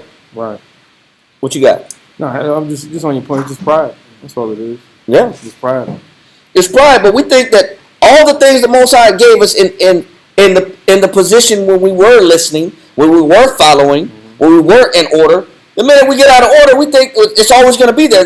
These things are permanent. Mm. These are permanent possessions that the Most High gave. No, it's not. Nope. The minute we get to the point where nobody can tell us nothing, all the things you've gotten and received is not a permanent possession. Nothing. Read it again. Come, verse 28. It says, the increase of his house shall depart. It says everything that you accumulated shall what? Shall depart. It shall leave. It is leaving. You are not leaving with it. That is guaranteed. That's guaranteed. Without a doubt. You don't get to keep the spoils. Yeah. We think that we get to a certain point where, you know, the Most High blessed me. I got my rib now. Yeah. I got my crib now. I got my vehicles now. I got the job I want now. Mm-hmm. I got the rank I want now. Skills. I got skills now. I have a respectable life. Right. When before I never had a respectable life. I got so many connections now. I got connections now. Yeah, yeah. I got skills and abilities that came by way of serving the Lord. Network. And I get to the point where I say, you know what? I don't gotta listen to nobody no more. And you know what? I get to walk away with all these things the Most High gave me. Yep. Well, surprise, surprise. No, you don't. Surprise, surprise. When we get out of order, all the goods is going also. Yep. Read. Come. It says, the increase of his house shall depart. Read. And his goods. And what? And his goods. Yeah, and his goods, which the things that you acquired over time. Yeah. Read. Shall flow away. They shall what? They shall flow away. Go ahead. In the day of his wrath. And the day that the Most High is angry, all the things you accumulated will flow away in the day of the Most High's anger. That's true. Wow. What does that mean? That means you don't get to keep what you acquired in the day that you get out of order. Mm. It doesn't stay in your hands. All the stability doesn't stay with you. All the prizes that you have, all the things the Most High gave you, don't stay with you. Wow. Yes, sir. There's a customer I know. First house they had completely on fire. It just burned down. It took them a long time to, get the money up. They've been struggling for a little bit. The Most High blessed them with another house. Second time, not too long ago, thunderbolt hit the crib. Boom! This is the second crib. The first one got on fire, burned literally everything. They started getting blessed, started acquiring things, and then all of a sudden, thunderbolt came out of nowhere. Boom! Destroyed the whole house again. Second crib. What do you call that? An accident? A freak accident? I'm trying to tell you something. Yeah. Is that you call that a coincidence? Wrong. A thunderbolt out? Thunderbolt out. But think about it. He said something like we read in the beginning of the class. He said some correction is experienced and understood and processed immediately. Yeah. Some things you understand after the fact, down the line, that something bad is going to happen down the line. But the first time, if the house burned down the first time and nothing was salvaged, maybe that could have been a sign to say, you know what? The Most High wants me to, he's trying to get my attention. Yeah. The Most High wants my attention. I lost everything in the fire. The Most High wants my attention. So let me give the Most High my attention. And then the Most High builds me back up Yes. after I lose everything in the fire. Kinda. And then obviously, the Most High ain't happy with me. So when the Most High calls fire to come down from heaven, that's a direct shot. That's not an accident. Those are not accidents. Those are direct shots. I mean, we've experienced it before. When you look at when we came out of Egypt, it wasn't just that the children of Israel walked through the Red Sea and the ocean closed in over the Egyptian army. The ones that were floating, that survived the initial collapse of the water, the so-called good swimmers, Yeah. the Most High took them out by lightning bolts. Oh my, are you serious? Yes. So the ones that were great swimmers, the Most High finished them off with bolts from the sky. Wow. So is that so? Then can we say that's an accident, or can we say that was targeted? Those were targeted hits from the Most High. Coincidence. Wow. Because well, either one. If you didn't drown in the flood, and you just so happened to maybe you had some wood, you was floating on some wood or something. The Most High was like okay, you made it up. Yeah, go to. Blow, Man. blow. You don't get to keep what the Most High gave you, in the day that you get too high and mighty, and you become bastard-like in the eyes of the Most High, where nobody can correct you, Yeah. and nobody can warn you, nobody can advise you, nobody can steer you, nobody can say anything to you. Where everything got to flow right, just as fast as He gave it to you, it's got to flow right out. It's going to flow right out your hands. But remember listen, we used to go in those houses that were burnt houses, remember? All the time. We used to go in the burnt houses, and that chemical smell was in there. That singe odor. Yeah, it's a singe odor, chemical odor, burnt wood. It's like burnt plastic, burnt hair, It's like burnt plastic carpet, hair. burnt mattresses. Everything's burnt out. And you're in the house, you can barely see because it's dark. You gotta have lights in there so you can see. And I always look at the little trinkets in the house. There's some other trinkets out. You see crosses, Bibles, and then you look next to the Bible and you see witchcraft books. It's like, what the hell? This doesn't go together. Nah. And we're looking through these books. Like, I like to look through the books out. And it's always Bible, witchcraft book. I say, okay, that's just a coincidence. Went to another house. Same smell, same everything. I said, man, look at this Bible. Look at these Bibles over here. They still got Bibles in here. To still preserve. The Bibles are preserved. What about these Hebrew names on the wall? And there's Hebrew names on the wall too. What about the menorahs on the counter? There's menorahs, there's Hebrew walls, and Christmas trees at the same time in the same house. No cap. This is multiple houses we went to that burned. We went to multiple burnt houses. Now listen, we're not going in the house trying to judge people. We're not trying to. That's not the goal. Our job is to go in and find whatever's valuable and salvageable, Yeah. and bring it out of the customer's house. Yeah, we're trying to preserve all the possessions. Yeah. But when you preserve the possessions, you're looking at Hebrew, Bible, Christmas tree, Yeah. ornaments, Menorahs, Hebrew names, and angels, and little doobies. Angels. Yeah, and don't forget the doobies. And little doobies, little twisty roly thingies, Little zigzags. with the green in it. Next to the menorah. Like, what the hell is going on here? That's crazy. These things aren't mixing. We get to see the judgment of the Lord. Yeah. That's what we walk into. Jumping mice that jump out Yeah. like 3 feet, 4 feet in the air out. Oh yeah. Crock pots with food in it that just sat there. The food just been there. It's breaking down into black. It's decomposing. The food's decomposing. The weed's not. The menorah's right there. It's just chaos. The point is that there's confusion in the house. Yeah. There's signs of confusion. And the Most High stings that confusion. Because on one half, I belong to the Lord. Other half, I reject the Lord. Yeah. Well, you got to make a decision. Well, the Most High said, no problem. You can reject me, You're just not taking nothing with you. Yeah. The goods gonna flow. The goods gonna flow out your hand. They're not sticking with you. Yeah. All the things you accumulated, that was out of the Most High's mercy and His good pleasure and His benevolence. Yeah. Those items don't stay Kinda. on the day that we get the Most High angry. And that's what we don't understand is that, man, the Most High will tolerate us, but only for so long. You're not finessing God. Only for so long, and then after a while, the Most High has to start retrieving things and taking things from you. Yeah, that's real. Especially with the stubbornness. If we get stubborn, if we go stubborn and we reject correction, the Most High has to start acquiring and reacquiring and playing the repo man and taking everything back. You can't listen? No problem. Let me go ahead and take that from you. Yeah. You can't get corrected? No problem. Let me go ahead and take that from you then. You don't want that. You don't appreciate that. You don't value that. You don't value that. Most High take it. So verse 28. Verse Yeah, 28. I was taking the jury out. Yeah.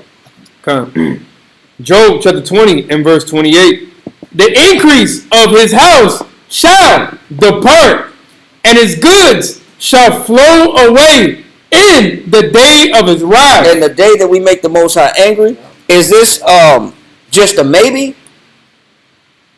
Is this a possibility? Read verse 29. Verse 29. This is the portion of a wicked man. This is guaranteed. This is not a maybe. This is guaranteed. Anytime we get to the point where we can't be told anything and we become uncorrectable, the Most High is fine. You can go. But let me take that from you, though. Yeah. You can go. But you're not taking that with you, though. Those goods don't go with you. I bless you with that. I bless you with that. That's my portion. That's not what I'm going to give you. You ain't going to like what I'm going to give you. You're going to go empty-handed. Because you don't deserve this. You didn't deserve that. The allegiance that I put around people, or the esteem that people have for you, to look up to you, to where they're willing to hear your counsels and your advice, and they're willing to follow you, and you get the ability to direct men or direct sisters, that power also goes with me. Oh, man. You don't get rank anymore. That rank is gone. You don't get respect anymore. You go back to being basic. Whatever basic way you were living before, you go back to basic, and you go back to persecution. Go back to default. But you don't get to take with you the stability and the goods that the Most High gave you while you were in order. That don't go with you. That don't belong to you. Those things get confiscated. Wow. They get reacquired. So all the stability the Most High give us, man, it's out the window. Can I put one scripture here? Time. Ezekiel 23 and 28. Ezekiel chapter 23, verse 28. For thus saith the Lord power, behold, I will deliver thee into the hand of them whom thou hatest. So I'll deliver you into the hand of the people you hate. Read. Into the hand of them from whom thy mind is alienated. You'll be subject to people that you don't like. Read. And they shall deal with thee hatefully. And listen, you don't want my protection? Then I'm going to let you build. Since you don't like my love, and my love to you is not to be respected. Right. Then I'm going to let you be with people that actually hate you. I want you to feel what hate really. Since my correction to you is hate in your perspective, then be around people that really, really do hate you and really do have it out for you. So you can know the difference. Because we don't have the ability to read the difference. Read. And they shall deal with thee hatefully. And they shall do, and hateful people do hateful things. Yep. So the people you had around you that loved you and try to correct That you. was correcting you, but you didn't see it as love. You didn't see this love? Wow. Then let me show you someone who really does not love you. Wow. So you can actually know what it feels like to not be loved. Because people just have this spoiled child perspective when they get these scriptures. They feel like stability lasts forever. Yep. Loyalty lasts forever. Yep. Commanding people around me lasts forever. Yeah. People following me, trusting me lasts forever. No, these things don't last forever. I have to maintain and earn trust. I could keep breaking bonds and breaking relationships and letting people down because I'm about me and my pursuit. Keep reading. or having somebody that, Wow. or I can call, and I have people that are willing to help me out no matter what I go through. Drop of a dot for Drop- free. at no charge, Yeah. and at 1 o'clock, 2 o'clock in the morning. Yeah. We get that kind of when you're in a camp setting. Yeah. I can't speak for every camp. I ain't been in every camp, but I know that when you're in the camp in San Antonio, I'm sure in Houston it's like that. I'm sure Virginia's like that. I'm sure Rochester's like that. Stream of wisdom. But you can call a brother, and when you need help, even when your closest friends don't come through, people that you've been knowing for years don't come through, there's always a brother that's willing to come through in a pinch. Mm. And what people get mad about is, and I've seen this too, men leave the camp, but fall on hard times, but still want to exercise the friendships No. and the bonds that they had with brothers in the truth, That's how it goes. Huh? and have that readily available assistance Yep. that men gave you and was willing to give you and offer you when you was in the camp, Yeah. but they ain't in the camp no more. But they you know what? Because here's one thing that men do. In the camp, if you ain't got something, a brother will. I've been on the giving side of it, and I've been on the recipient side of it, where I'm in need of food in the house. I've had sisters cook for me. I've had brothers cook for me. I have brothers give me food stamps or provide food for my household. As much as I've given food for households, I've had people do whatever situation I'm in. I could call on a brother, and somehow, some way, somebody will make something shake for me on the strength of my belief and my loyalty to them in the body of work and the work that we do in Christ. I can lean on them for gas money, favors, a ride, food, whatever. But when you leave, or you get into that bastard-like mentality, Yeah. well, the Most High said, okay, you just want to do what you want to do, and I can't correct you, no problem. But what we do in the world, we'll leave, go about our way, and then still try to call a brother for those conveniences that we once possessed in the truth. Yeah. Nope. Hey, brother, you think I can? Hey, brother, why don't you come back to class first? Yeah. See, I knew you ain't care about I know y'all don't really I knew care. you ain't love me You like want that. blessings yeah. without submission. you want the goods. You want Yeah. goods. You want the goods. You don't like the fact that the goods have flowed out your hand. Yep. Because you know one of the I can goods is understand. I can call a brother. You know how many times we pick brothers up from jail at 3 o'clock in the morning Yeah. on a misdemeanor charge? Yeah. You get a call, hey brother, hey man, they picked me up It's early, bro. and they towed my car. Can you come get me? Where you at? I'm at the precinct, the back street office. I'm on the way. You know how many times we had to go get brothers from situations 3, 4 o'clock in the morning, and then go get their car off the side of the road, or go take them to the tow yard to get their car from out of the pound. Yeah. But you get the luxury and the benefits of camp life, and you think that's permanent. The fact that you can call a sister come through and babysit your kids, or a sister cook for you, or a sister come visit you at the hospital, or a sister come do something for your household, and make sure your family's okay. Right. You think you can just walk away and not be corrected, and the goods stay with you? It doesn't work like it doesn't work like that. And that's a hard reality for people that exercise that liberty to leave, or they exercise that Cain-like liberty. I don't care about righteousness. I don't care about discipline. I don't care about obedience. I don't care about confession. But I want the benefits though. Right. We had brothers, we say it all the time in class. We had brothers that went about their way, chose another lifestyle, and was angry at the brothers because we didn't go see them. We didn't go looking for them in the streets. Yeah. When they chose to be rebellious, Yeah. stubborn, how come y'all didn't come look for me? I was ice cold behind the dumpster. I was You didn't freezing. Look for me. I was sleeping in hotel lobbies. Why didn't you look for me? I'm like, brother, the house is right down the street. Yeah, but- the brother's house is right there. You could have walked to the brother's house. You used to have a key to the brother's house. You had a key. You used to have your own key. You walked out. You said, y'all want me to live here. Nobody said that. Yeah. But your plans didn't work. Your outside, off-grid plans didn't work. And you want to lean on the camp only to your benefit without submission to Christ. And the benefits don't stay. They don't go with you. The goods. Yes, sir.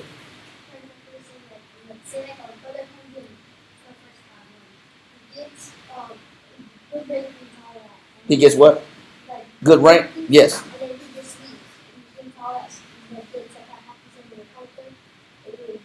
Well, the respect that he had, it comes with the rank. With rank comes respect. And that respect that he had doesn't go with him either. Yeah. You know, it doesn't matter what rank you have in the camp. You was officer so-and-so, general so-and-so. But when you step out on your own and you refuse to listen, you just go back to being Jake. You're still a brother. Let me say that. Yeah. You're still a brother. That doesn't change. You're not an enemy, but you're not getting the resources. You're not walking away with the goods. Yeah. You're not getting the respect. Yeah. But you're still a brother. You will still get shalom. We never shut anybody down from coming to class. Nope. No matter how many times they didn't bounce in and out the truth, we don't let classes. That's free. That's open. We keep an open door policy. But you don't get the things that you once had, that the Most High had you stacked up for, and you were receiving when you were being obedient in this life. To abuse. Yeah, but you don't get to. It doesn't stay with you, and then that's a reality that people don't think about until it's already gone. Yeah. And then they're angry at the fact of, how come I didn't get to keep these things? I've seen men never had a rib, or they had women, but they were never in order. Their relationships were always broken. And I've seen people come in, get a woman that's ride or die. She's like obedient, subservient, work 3 jobs, take care of families, take care of kids, do whatever she's told. Just rock solid women. Never had a rock solid woman in the world. But come in the truth and get rock solid women. Mm-hmm. And then depart and then mad because she didn't stay. And then you want to call all kind of names. Right. She's wicked. She's wicked because she left. She's wicked. She's wicked. She's wicked. That's real. Is she really wicked? Or the Most High said that it's guaranteed that you don't get to walk away with the Most High blessed you with. Right. He said this is the portion of what? And I'm going to let you finish that point. Okay. He says, this is the portion of a wicked man. He said, yes, you didn't realize that you get rewarded. You get rewarded with repossession. The minute we get out of order, the Most High starts to repossess. He plays the ultimate keep away game. You don't get to keep that the Most High blessed you with in stability that He gave you in faith when the day that you choose to get out of order. That liberty,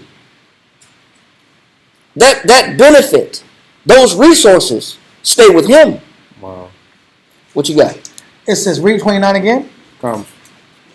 Ezekiel 23:29. And they shall deal with thee hatefully, and shall take away all thy labor. And not only they hate you, they're going to take away and extract your labor. They're going to use you. Like you use the Lord. Because people complain about being used when they go back in the world, being taken advantage of. Well, if you take advantage and use the Lord, why is it wrong for people in the world to take advantage of you? They're gonna use you for a ride. You know, the scripture says, give to the godly man and help not a sinner. Right. But when I don't want to be godly, then I'm gonna be helping sinners. Yeah. And I'm gonna be obligated to sinners. Yeah. To takers and abusers. To takers. They're gonna use me up, and I'll never get nothing in return. Yeah. Right. I'm gonna try to be respectable, courteous, kind, giving, charitable. Wow. I'm gonna try to give to people in the world the things that I should have been giving to the people in the truth. And it don't work that way. Yeah. Because you want to nurture that same camp environment. Yeah. But you can't replicate it because the Lord created it. The Lord blessed it. The Lord built the city. He kept the city. He built the house. Come. When you switch on the Lord, people switch up on you. It's only fair. It's only right. Read on. Read on. And they shall deal with thee hatefully, and shall take away all thy labor. Read on. And shall leave thee naked and bare. They're going to leave you naked and bare. They're going to strip you of whatever good you had. So whatever good that Most High gave you, that's not leaving with you. And because you'll try to do good deeds to wicked people in the world. Yeah.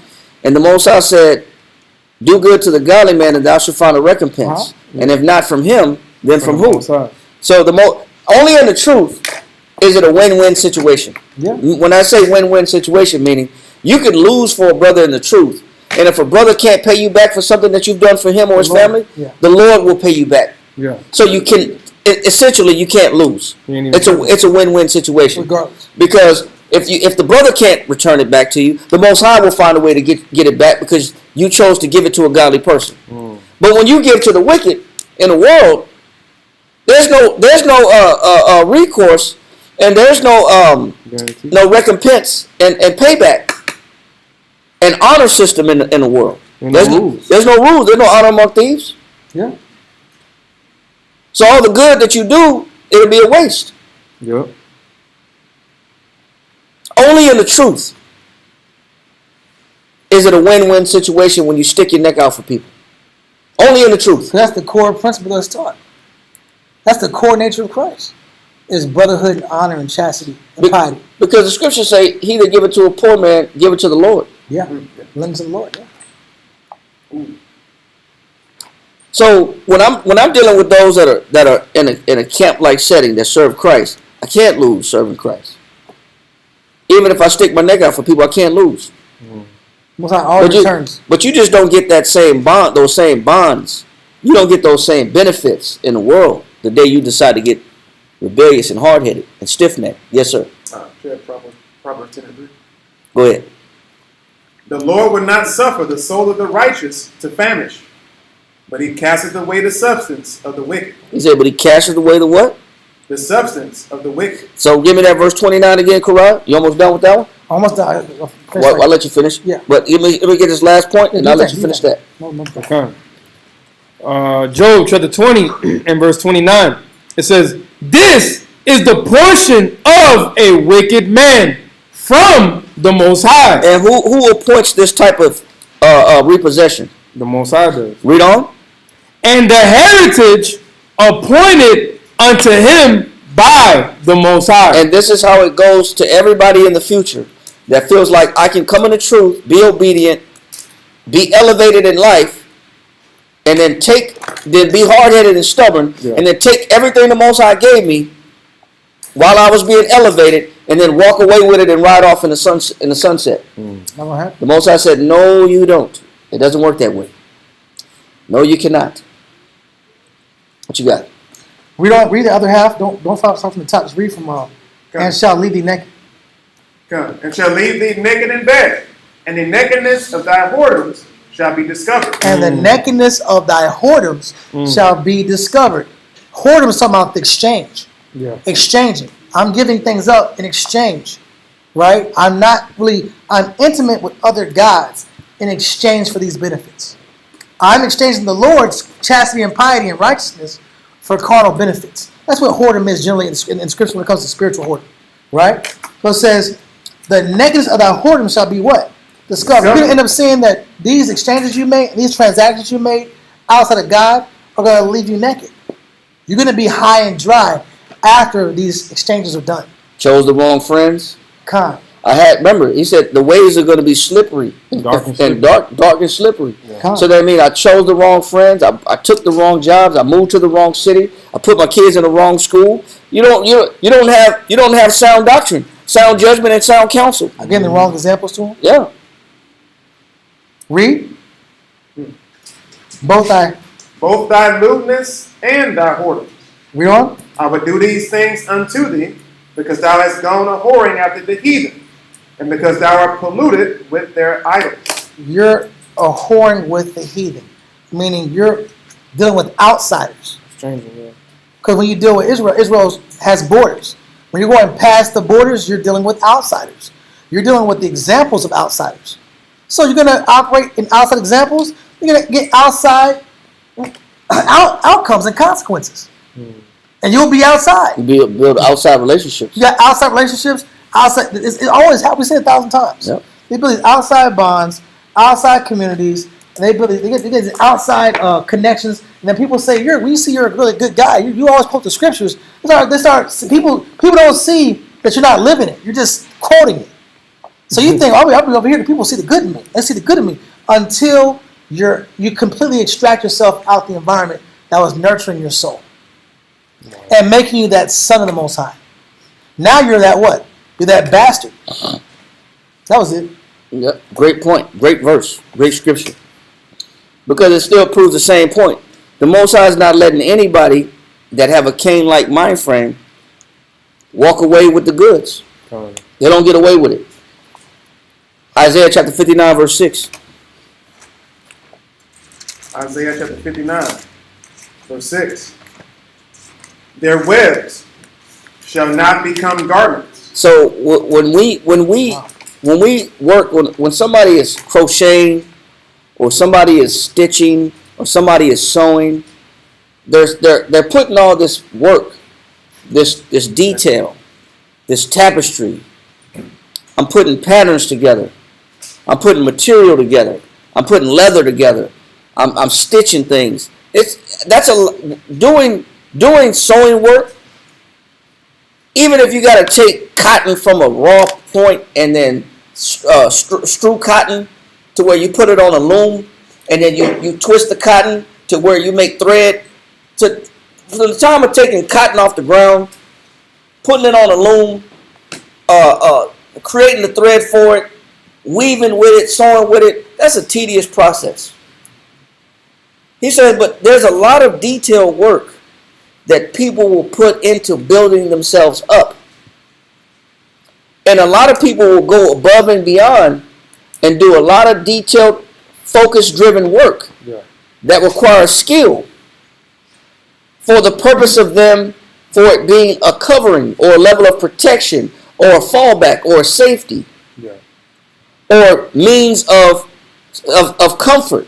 And the Most High is saying all the detailed work that you do, all the work that requires skill, that required time, energy, that took investment, years of investment. He said that kind of work won't what? Shall not become garments. He said, shall not become what you can put on for comfort. The Most High won't let you walk away with the things that He gave you, even if it's the work that cost you a lot, that it took a lot of investment to get and acquire. He says that web will not become a what? Garment. It would not become a garment.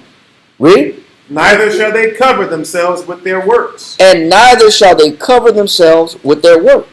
What does that mean? That means work alone doesn't connect you with the Most High.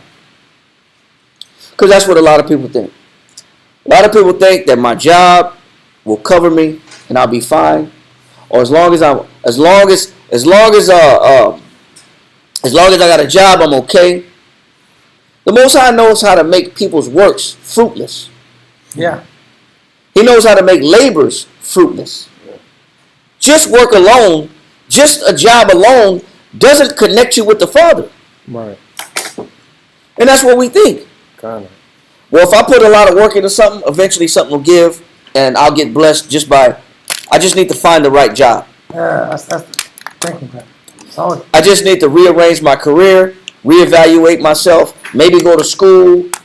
Man, that don't get you right with the Most High. Right. A lot of times we think that, okay, I'm going to go to school, I'm going to get a job, I'm going to reevaluate my career, I'm going to do something different, and I'll be taken care of. You're going back to the same set of circumstances you did prior to serve the Lord. That wasn't working. And there's no guarantees in that. You're just survival mode. Yeah. And barely surviving, but without the comfort of the Lord. That's that Ananias. Because you have your own comforts. Yeah. Yeah. But we will sow our own way to success. Yeah. Or stability. And the Most High said, you put a lot of work in. Most High said He'll let you put a lot of work in. But that don't mean the Most High is going to bless the work that you've been sacrificing for. And that covering or that illusion or that spirit you're trying to put on, that you're trying to skillfully weave, is not going to be able to be worn anyway. Because they cover the covering, but not my spirit. Nope. You're not going to be able to wear that spirit. It's not going to fit you. Yeah. It might fit somebody else, but you're not going to get the benefits of your labor even in the flesh. And that covering that we put on is still irrelevant. Go to Genesis 3 and 7. Genesis 3 and 7? Mm-hmm. Genesis chapter 3, verse 7. And the eyes of them both were open, and they knew that they were naked. And they sewed fig leaves together and made themselves aprons. It's been done before. That's already been done. That's Bro. been done. Putting on a covering doesn't mean that the Most High is with you. Having a job, getting a better job, elevating your career doesn't mean that the Most High is with you if you're still disconnected from the Most High in spirit. You can have a job, you can have a career, you can reevaluate your career status and go back to work, make more money, but that doesn't guarantee that the Most High is with you. You could be covered with the work that you put in to sew whatever you sew together to cover yourself with, and still be disconnected from the Most High. And still be naked. Like Dawiyah read earlier in Ezekiel. I could still not have the Most High with me just because I have a sewed together apron, or I have a sewed together cloth, or a sewed together garment, or something that I chose to, that I feel it's going to take care of me. It's going to comfort me. It's going to protect me. And the Most High is like, listen, you're still naked. I'm still not with you. We're not connected. We're not together. That's a false sense of security. And a lot of people do that. A lot of people think that I can be out of order and I can just go into acquiring a skill level job and I'll get back on my feet. No, doesn't mean the Most High is with you. Doesn't mean he's with you. Go back to Isaiah. We was at verse 6, right? Okay. Read that again. Their webs shall not become garments, neither shall they cover themselves with their works. Their works are works of iniquity. He said their works are works of what? Iniquity. The Most High not blessing that. He's not blessing works of iniquity. Even if you think that you can bypass the Most High and you'll still be taken care of, the Most High don't bless that. You know what the Most High blesses? Jump down to verse 12. Verse 12. For our transgressions are multiplied before thee. You know what will get the Most High to bless you? Acknowledging the fact that we make mistakes, and the Most High, acknowledging the fact that the Most High sees all our mistakes. Any other false covering that we put on doesn't guarantee success. Only humility, recognizing that I'm full of mistakes. Read on. And our sins testify against us. For our transgressions are with us. It says, for our transgressions are what? With us. That means I'm conscious of my mistakes. That's the only way to be confident in knowing that the Most High can work with me, because I'm not going to lie or deny or not repent or not confess my mistakes like Cain. Yeah. I'm going to acknowledge the fact that my mistakes are where? With us. That means you have a consciousness of sin. Wow. That means you know the things that you have to change. That's how you maintain a relationship with the Most High. You got to be conscious of your faults. Wow. And you got to be willing to receive correction from those faults. Read on. And as for our iniquities, we know them. It says, and as for our iniquities, he says, we what? We know them. What does that mean? You know what you do wrong. They're familiar with how you're You know when you're out of order. Half the time we know when we've been out of order anyway. Yeah. We just want to lie about it or deny it or not confess it. Kind of. Half the time we know what we do wrong. Yeah.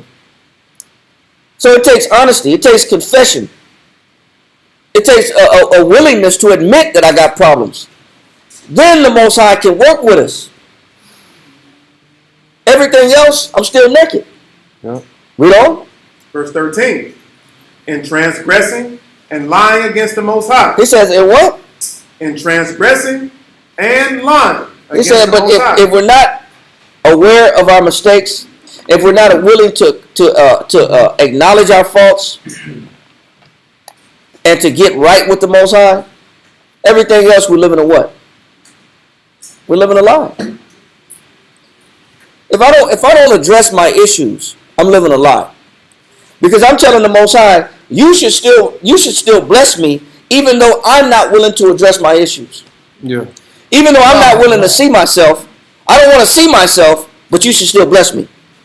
That's a lie. Read. And departed away from our power. It said, and what does that do? It departs away from our what? Power.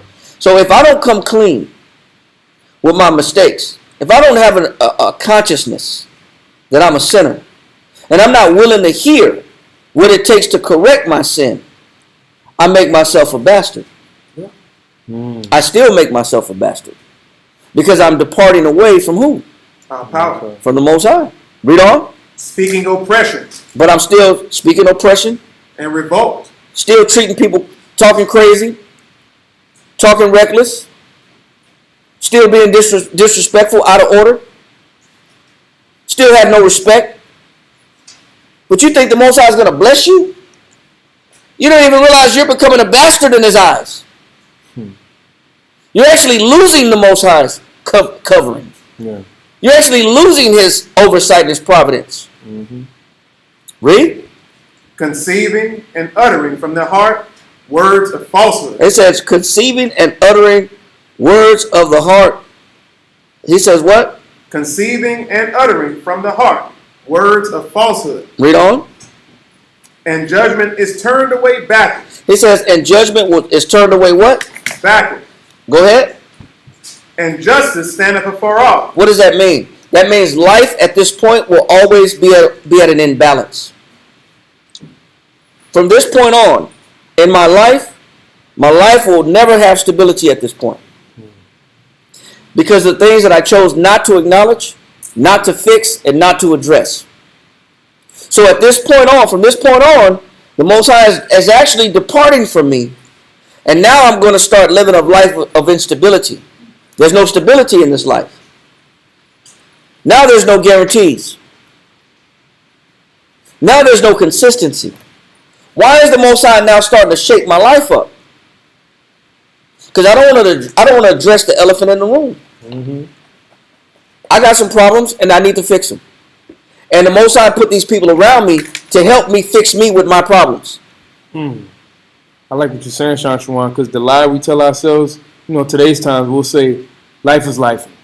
But we're not really addressing the problems that's going on. Why are these issues going on in our life? But the excuse we like to say is, oh, life is life, and bro, you know how it is. You know how life is. Yep. Because I'm not being honest. I'm not being sincere about what's really going on.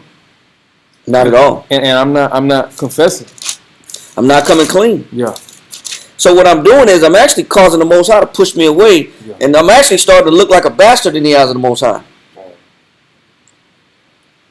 Because I'm not cleaning myself up. Yeah. Give me this right quick. Give me Psalm 66. I want you to get Psalms chapter 66. I want you to read verse 18. Because if I don't possess a heightened awareness of my flaws, like we just read in the scripture, he says, my sins are with us. Yeah. And I know them. I know where I'm wrong at, and I know I need help, and I know I have problems. If we're not meditating on our mistakes and the things that we need to fix, then where is our mind at? Give me Psalm 66 and verse 18. Psalm chapter 66 and verse 18. Read that.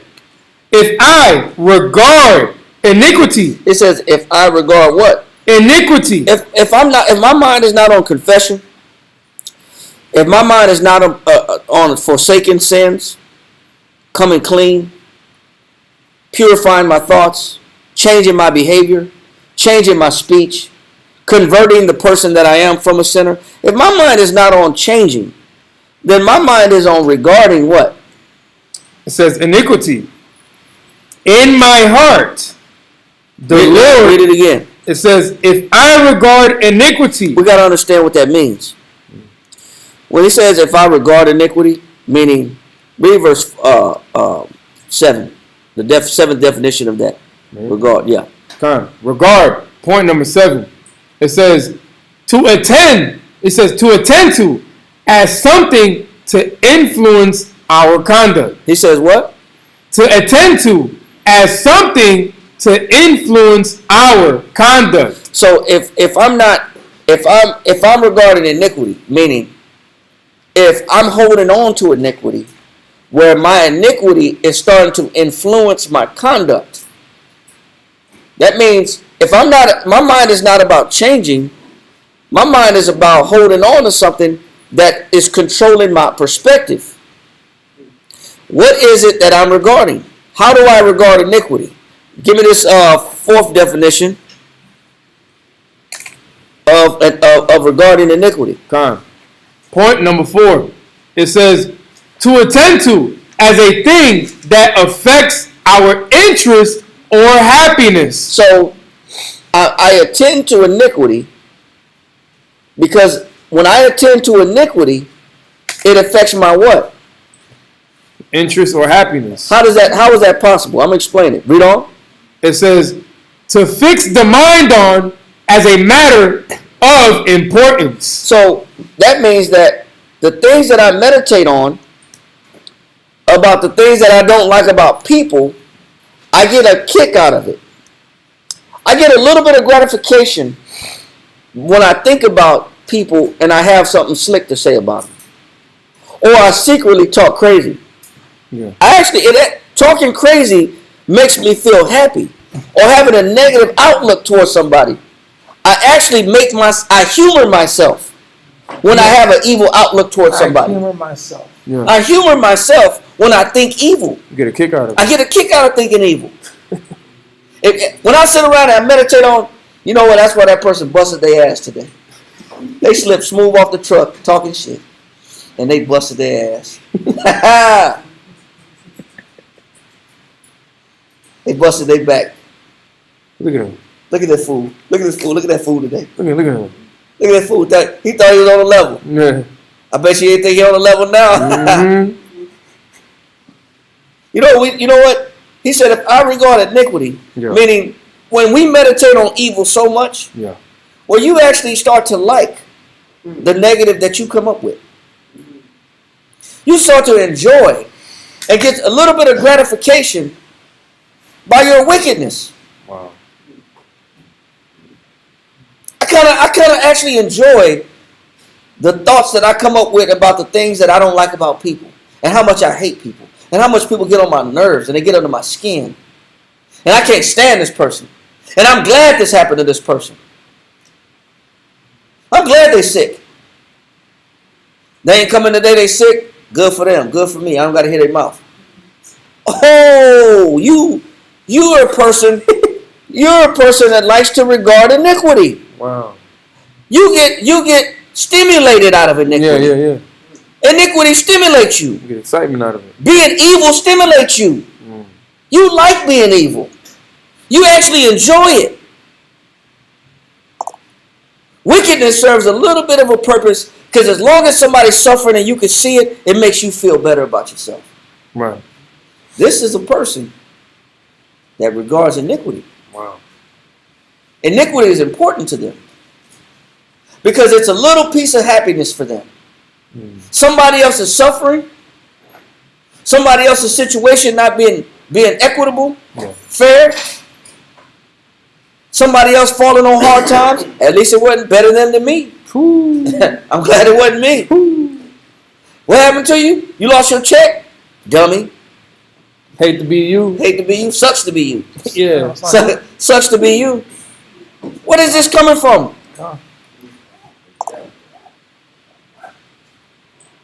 You know what that is? We say it's sarcasm. And we lie. I'm just being sarcastic. I'm just playing. Just playing. No, you're not. You know me. You know how I joke around. You know I don't mean that. Yeah. No, yes we do. We do mean that. You know why? Because we like the way iniquity feel. Yeah. It provides us something. It gives us a little joy. It gives us a little boost of adrenaline. Yeah. When I can see something wrong with somebody, and I can spot somebody else's issues out, or I can get a little bit of humor out of somebody else's calamity. Yeah. As long as it ain't my calamity, I get a little kick out of it. Yeah. Better you than me, sucker. You a sucker. That's why it happened. That's why it happened, because you a sucker anyway. You a sucker. Sucker guy would have something. He had what's coming to him. Every dog has his day. Yeah, every dog. You know what that means? Man, that's dangerous, man. Yeah. It's dangerous to humor iniquity or to regard iniquity. Yeah. To get some happiness out of iniquity. If I'm not, you know what? One thing that won't allow me to find a joy out of thinking evil, I'm conscious of my mistakes. When you're conscious of your flaws and you're ready to come clean about your mistakes, you don't got time to get a kick out of who else is failing in life. Wow. Yeah. Somebody else's failures is bringing you joy. Yeah, and you don't get chance to obsess about other people. Or use other people as a laughing matter. Their situations is a laughing matter to me. I'm not that bad. Right. Yeah. But it's the problem though, Sean. When the spotlight's on them, They can't take it. they can't take it out. They're angry as hell. That's hypocritical. When the Most High is bringing them low, Oh man. you better not say nothing to them. You better not say You better not bring it to the. You better not show them their sin. Yeah. And you better not say, hey, your wickedness may have gotten you in this situation. You better not say that to them. Then they'll be like, watch your mouth. Because they'll hate you. Yeah. Yep. They'll hate you for it. Mm-hmm. But they enjoy it. But they don't realize that this mentality is causing a breach between them and the Most High's relationship. You fancy evil. Yeah. Wickedness, negative thinking tickles you. Give you a little adrenaline boost. Yeah, little rush. Little rush. Mm-hmm. When I could call people stupid. That's stupid this person is. How stupid you are. That's dumb. You're so dumb. I could crush people verbally. Yeah. I verbally abuse people. Look how stupid this person is. You're idiotic. I get a little bit of boost. I get a feel good off of that. Yeah. But the Most High don't like that. The most what we don't realize is having that little bit of happiness from iniquity. The Most High is doing this from us. I don't want nothing to do with you. I don't like you. Mm-hmm. So I kind of become a bastard. I am becoming a bastard. Yeah. I am. He said what? It says, if I regard iniquity in my heart, the Most High will not hear me. What happens to me the minute I start getting a kick out of being evil? You're unheard. The Most High don't want nothing to do with me. You wickedness and evil makes you get some stimulation out of it. Right. You get gratification out of talking crazy. Yeah. You get a kick out of being defiant. Mm-hmm. Like a little menacing child, little teenager that's get a kick out of throwing spit wads and kicking over trash cans and lighting a trash can on fire in the bathroom and just getting a kick out of being devious. Until demons have to come to you, the deviousness bounces back. Right. Until it follow you home. Yeah. Yeah. But you know what the Most High said? The Most High is like, okay, the Most High is watching the inside person. You know what? I don't like that. The Most High is walking away, stepping away from this person. And the Most High is shutting his ears from this person. Okay, I don't like how you think. You possess ugly thoughts. Yeah. When it comes to people. You're not conscious about your mistakes. You don't even look at yourself enough. You're always looking at everybody else and what joy you can get out of other people's pitfalls and calamities. Then the Most High starts detaching himself. You know what? I'm going to go ahead and you keep that mentality. You keep that mind frame. But don't ask me for nothing. Yeah. We don't even realize what causes a separation between us and the Father's relationship. Read. Come. If I regard iniquity in my heart, the Lord will not hear me. That's how you get the Most High to close his ears on you. You get too much joy out of being evil, thinking negative, meditating on negative. That's how you make yourself estranged and detached from the Father. Read on. Come. But verily, the Most High have heard me. He said, why does the Most High hear me? Read on. He have attended to the voice of my prayer. When does the Most High open up the prayer line? When you don't regard iniquity in your heart. We read it earlier. When you confess your sins. Yes. Yeah. When you confess, when you're willing to confess your mistakes, the Most High opens up the prayer line again. He don't shut you off. Right. When you're conscious of your mistakes, when you can admit your faults, Right. and when you can acknowledge where you've gone wrong. Cain couldn't do that. And that's why the Most High had to go ahead and classify him a bastard. Wow. The Most High had to go ahead and reject him. I'm not even gonna chastise you anymore. I'm not even gonna correct you anymore. And I'm not listening to your prayers anymore. The Most High is only giving us what we give him. He's only giving us, and the proof is in Psalms 104. Get Psalms 104. Start at verse 27. The Most High only gives us what we give him. Cain got what he deserved. Psalms chapter 104 and verse 27. It says, these wait all upon thee. It says everybody in the world does what? Wait all upon thee. He says these all wait upon the Most High. Everybody, whether it's angelic or terrestrial, whether it's celestial or whether it's aquatic or whether it's airborne creatures, every single creature the Most High created waits on him to be taken care of. What he's saying is the whole world eats out of the hand of the Lord. Everybody does. Every falcon, every whale, every ant, every snail, Every living creature. every living creature, everything eats out of the hand of the Lord. Everybody waits on the Lord to be taken care of. Even man. Man also eats out of the hand of the Lord. And this is how it works. Read that again. Psalms chapter 104 and verse 27. These wait all upon thee, that thou mayest give them their meat in due season. Everybody's waiting on the Lord to give them their meat in what? In due season. Even creatures, every creature that you don't even have to worry about feeding, orangutans, baboons, monkeys, whatever it is, kangaroos, everybody waits on the Lord for their meat. Yes, sir. I was watching a documentary about these whales, and they developed a new way of hunting, and so it's called hunting.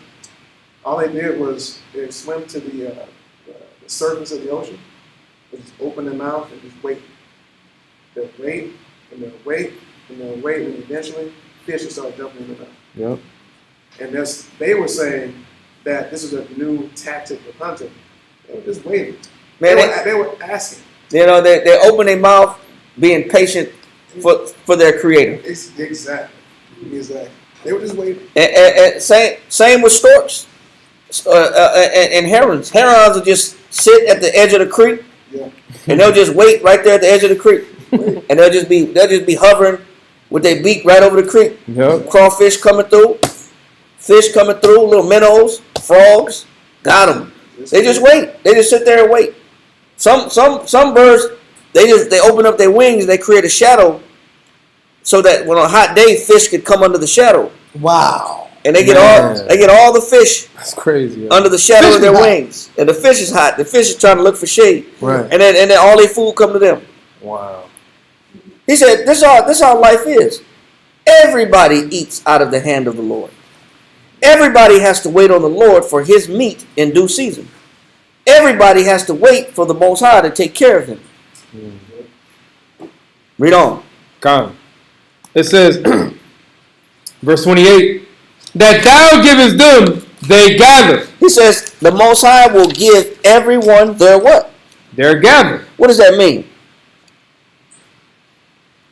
Everybody is waiting on the Lord, eating out of the hand of the Lord.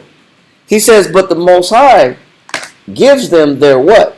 They're gathered. What the Most High does, even though the Most High takes care of everybody, you still got to go to work. So you gotta gather. You still got to gather. Yeah. The Most High don't put the food and just hand feed man. Man still got to go to work. That's why he said you still got to till the ground. In the sweat of your brow you shall eat your bread. Yep. You gonna eat some bread, but you got to go to work. Still gonna have some. You got to put some work in. Yeah. But what the Most High does is he gives you enough Right. And that's why it says he gives every man their what? They're gathered. What that means is what the Most High gives you, you should be content with. You should be happy for. You should be thankful. I'm grateful, yeah. You should be grateful. What was not Cain thinking like from the beginning of time? It wasn't content. He wasn't content. Because as long as somebody had it better, as long as somebody had more, or as long as somebody was getting blessed in a way that he wasn't happy with what the Most High was giving him. Then started the envy. Then started the jealousy. Then started the anger. Then started the wrath. Then started the murder. It was just downhill from there. Yep. You know what he's saying? Everybody waits on the Lord, but what the Most High gives you, you got to learn how to be thankful for what the Most High gives you. Facts. You got to learn how to be appreciative for whatever the Most High brings your way. And that was a lesson that we learned from the beginning of time, from the 4th book of Genesis, is that one man was getting blessed and appreciative and thankful, and because he was thankful, he gave the Most High the best of his resources. The other man was upset because somebody had it better, and being ungrateful for what the Most High did bless him with. Still was ungrateful. He said the Most High gives every man their what? Says that thou givest them, they gather. And what they gather, they're satisfied with. Yep. Everybody should value what the Most High put in their hands.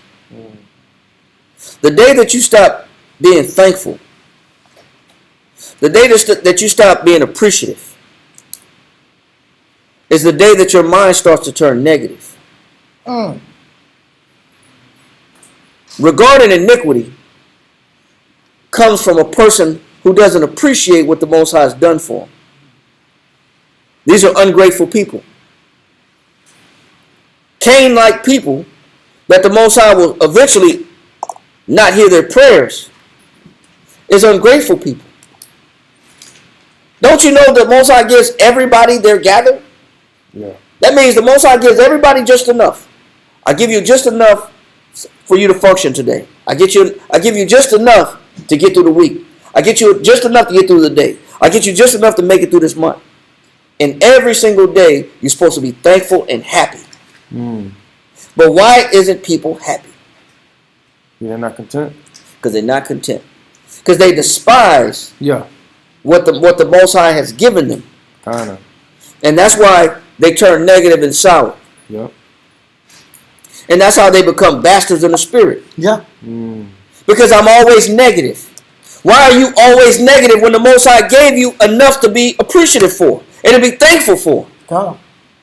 It wasn't what I expected. Well,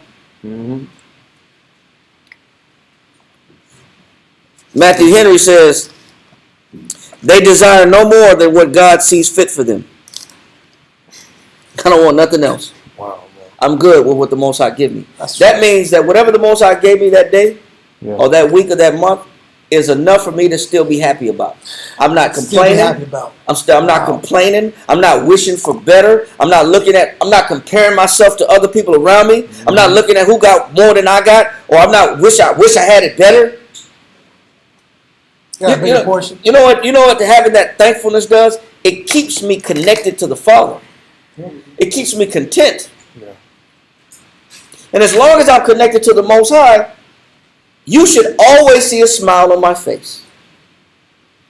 But why don't people smile? Why aren't people happy in life? Because they don't appreciate what the Most High gave them. When in actuality, the Most High only gave them what they gathered. He gave you what you get what you earned. That's why I said, be not deceived. The Most High is not mocked. For that so a man sow, he shall also what? Reap. You reap what you sow. If you give the Most High ingratitude, unthankfulness, bitterness, and you got a sour patch mentality, Sour, Them sweet Sour gone. Patch Kids or Sour Patch Kids. Sour, sweet gone. Sour Patch bastards. Yeah, man. I'm always ungrateful. Hateful and ungrateful. Hateful, ungrateful. Unthankful and ungrateful. Yeah. I'm always complaining. I'm never happy because I'm seeing other people have. I say I don't got this and I don't got that. Well, guess what? You didn't deserve that. You didn't put the work in to have what that other person has. Right. Didn't the Most High tell Cain, if thou doest well, will thou not be accepted? Yeah. You give him a chance. Why are you mad? Why are you mad? The Most High he dispenses what everybody earns. It's so fair. You didn't earn what you think you deserve, and this is why you're angry. Why don't you learn how to appreciate what you got Right. and put a smile back on your face and not turn into a bastard? Man.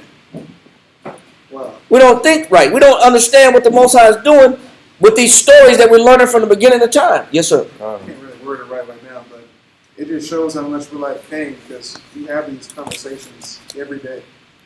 We show unthankfulness on a daily basis, and then and if we're told we're not giving enough to get more, we get offended. Yeah, we get That's offended. exactly how Cain responded. Yeah, he was He was offended. offended. You're telling me what I'm giving is not enough. Who are you to tell me? How can you say what I'm doing is not enough? You don't know me. Yep.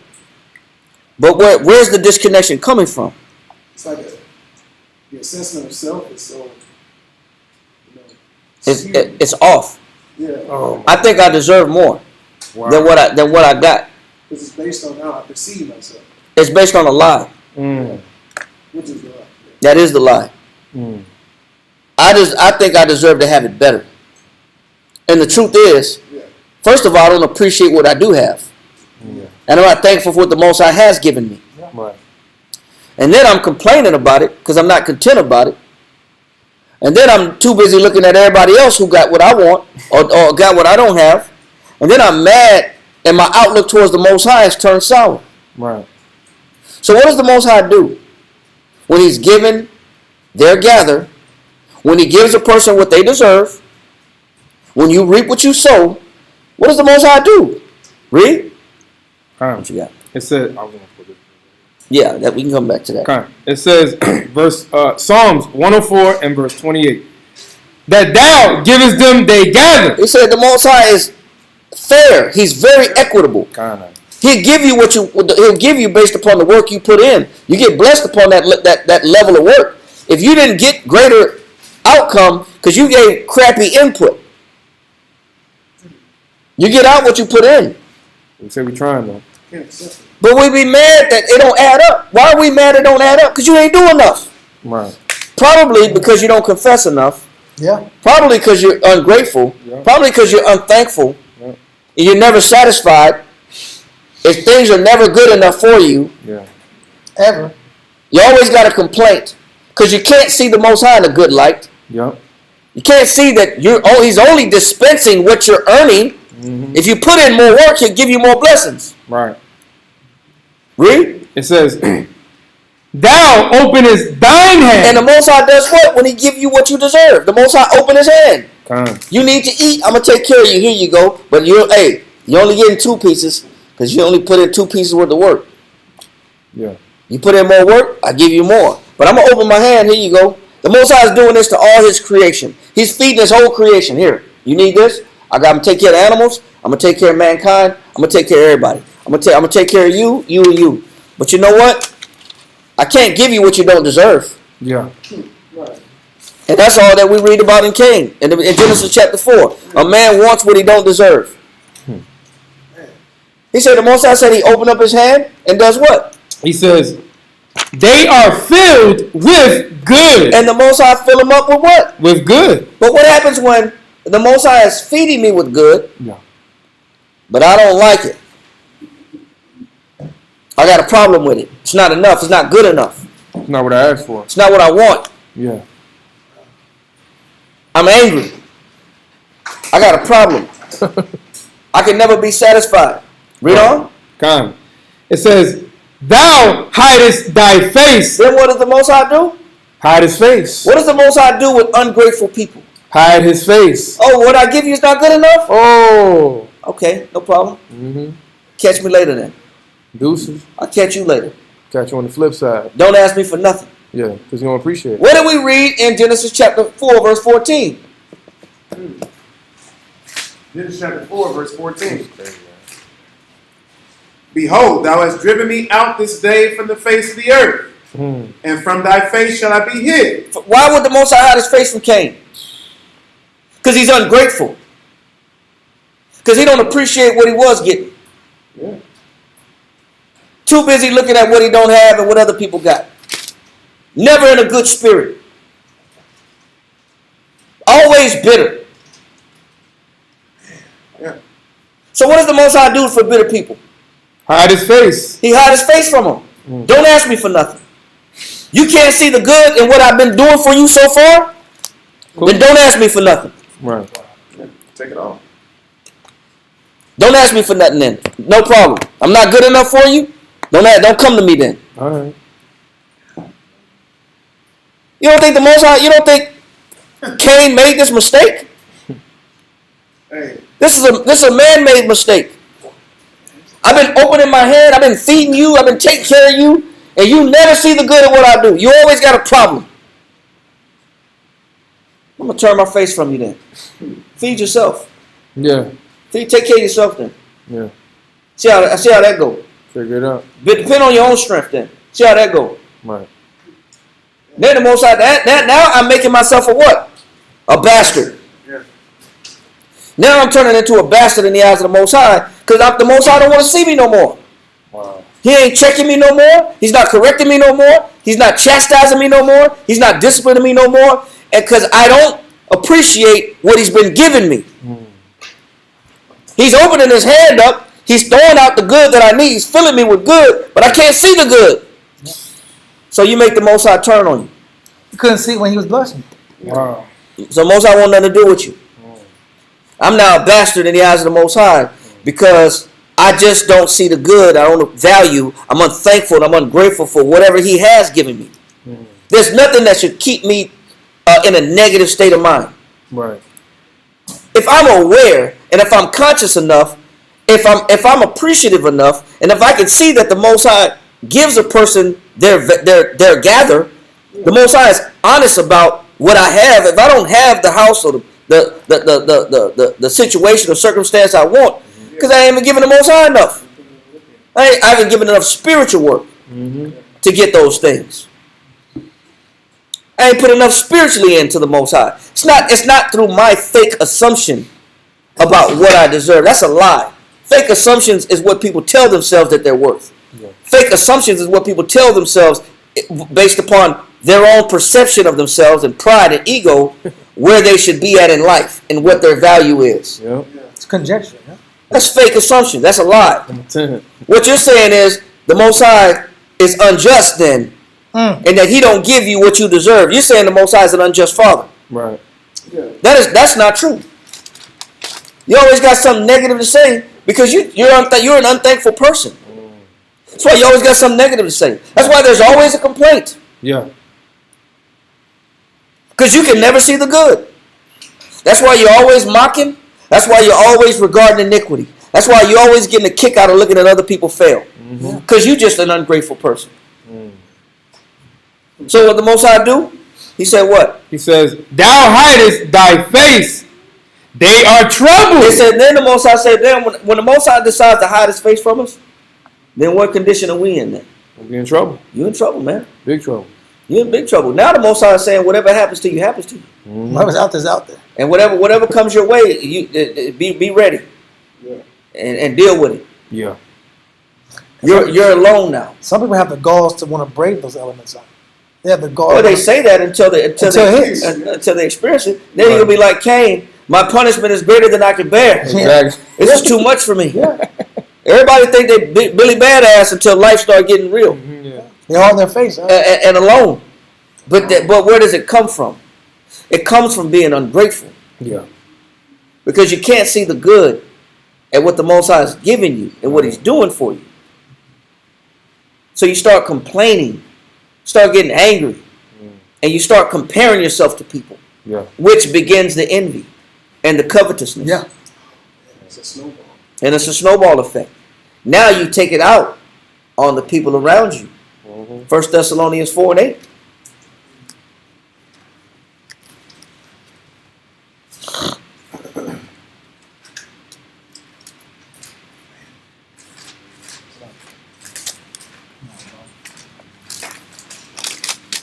First Thessalonians chapter 4, verse 8.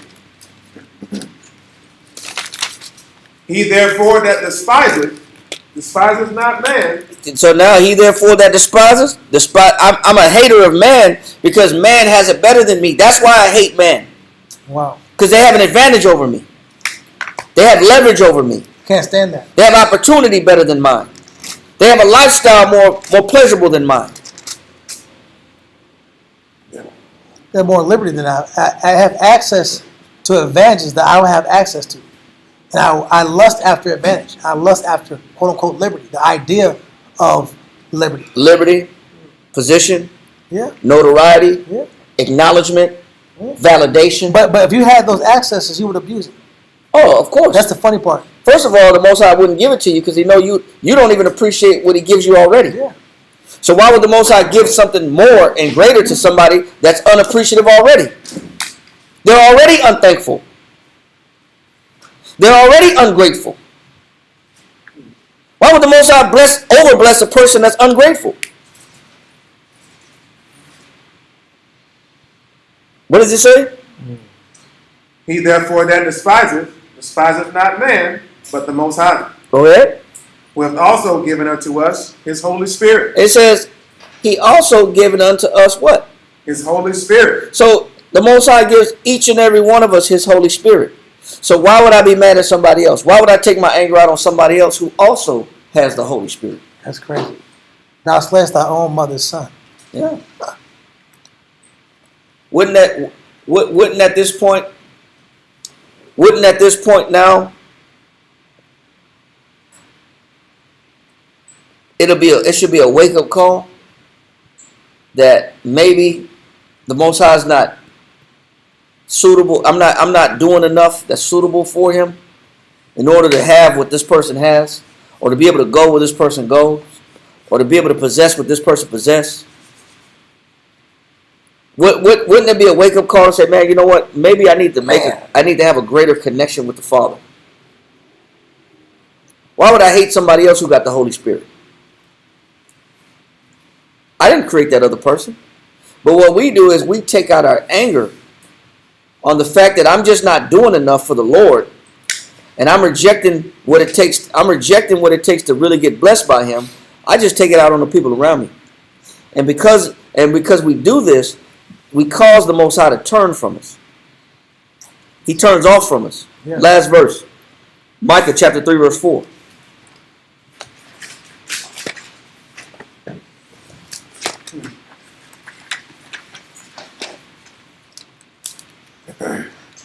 Micah chapter 3, verse 4. It's kind of hard.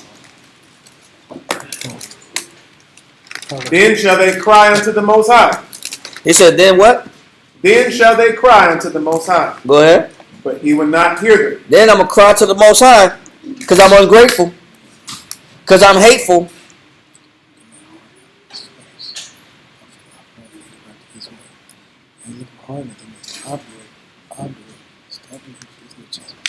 Yeah.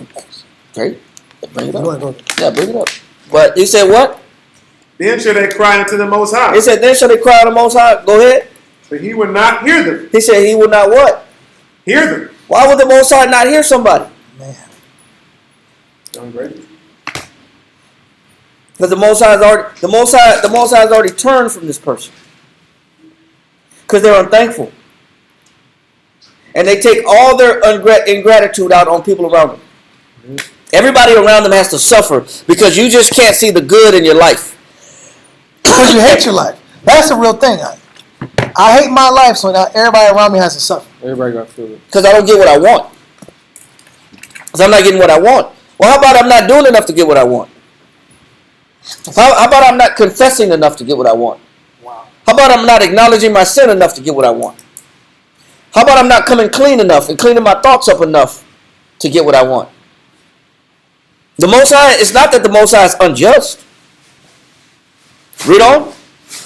He will even hide his face from them. And once again, the Most High will do what? He will even hide his face from them. Go ahead. At that time. Go ahead. As they have behaved themselves. It said because what? They have behaved themselves. How do they behave? Ill in their doings. Why would the Most High hide his face from somebody? How they have behaved ill in their doing. You know, because the Most High don't reward bad actors. Nope. And negative-minded people. How about that? How about the Most High don't reward bad actors and people that regard iniquity, that get a kick out of being evil, that finds joy out of being stubborn or rebellious, or watching other people fail, or watching other people make mistakes? How about the Most High don't bless that mentality?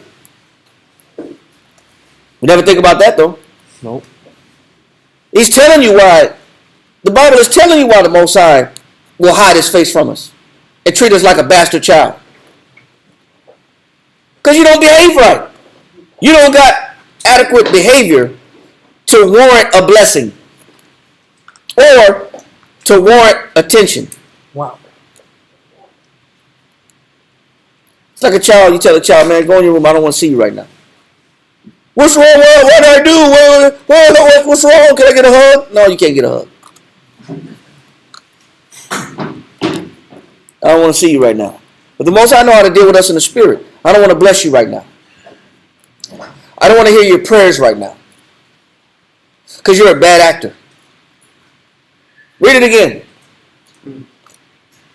Then shall they cry unto the Most High, but he would not hear them. He will even hide his face from them at that time. Why? As they have behaved themselves ill in their doing. It says, as they have behaved themselves ill in what? They're doing. In their doing. Read on. No, let Dawiyah get this. I'll post real quick. Proverbs 21, verse 29. Proverbs 21, 29. Proverbs chapter 21, verse 29. Because the Most High hides his face. This is how man does. This is the face man makes to the Lord. A wicked man hardeneth his face. A wicked man hardens his face. The Lord sees your face. It's all over your face. Yeah. Your face expression shows, your affect shows how you feel about your life, how you feel about the Lord, how you feel about the brothers, how you feel about the camp, how you feel about your blessings. Never any joy. Your face posts where you're at spiritually. It posted. It's the readout. It's the readout. Wow. Right? It's the dashboard in your car. It's the dashboard where you're at in the spirit. Your face tells the Most High, because he looks at your face, and spiritual discernment says the same thing. Yeah. Right? It says, a wicked man is what? Hardeneth his face. Now let's look at the word harden. Hold on. While you get that verse you had real quick. Okay, come. Ecclesiastes chapter 26 and verse 4. Ecclesiastes 26 and 4.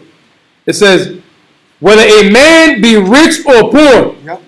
if he have a good heart toward the Lord, he shall at all times rejoice with a cheerful countenance.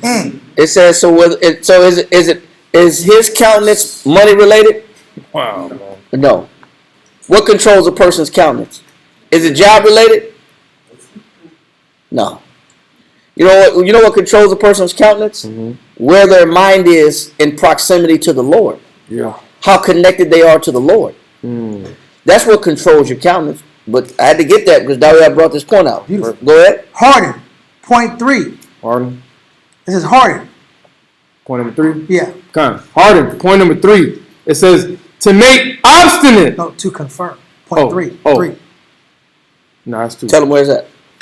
Right here, bro. Point 3. You got a different one. Oh yeah, you got 4. Okay, that's point what you 4. got. I got it right here. Point number 4. Crazy. It says to confirm in wickedness. To do what? To confirm in wickedness. So when a wicked man hardens his face, he's confirming Wow. that he's wicked.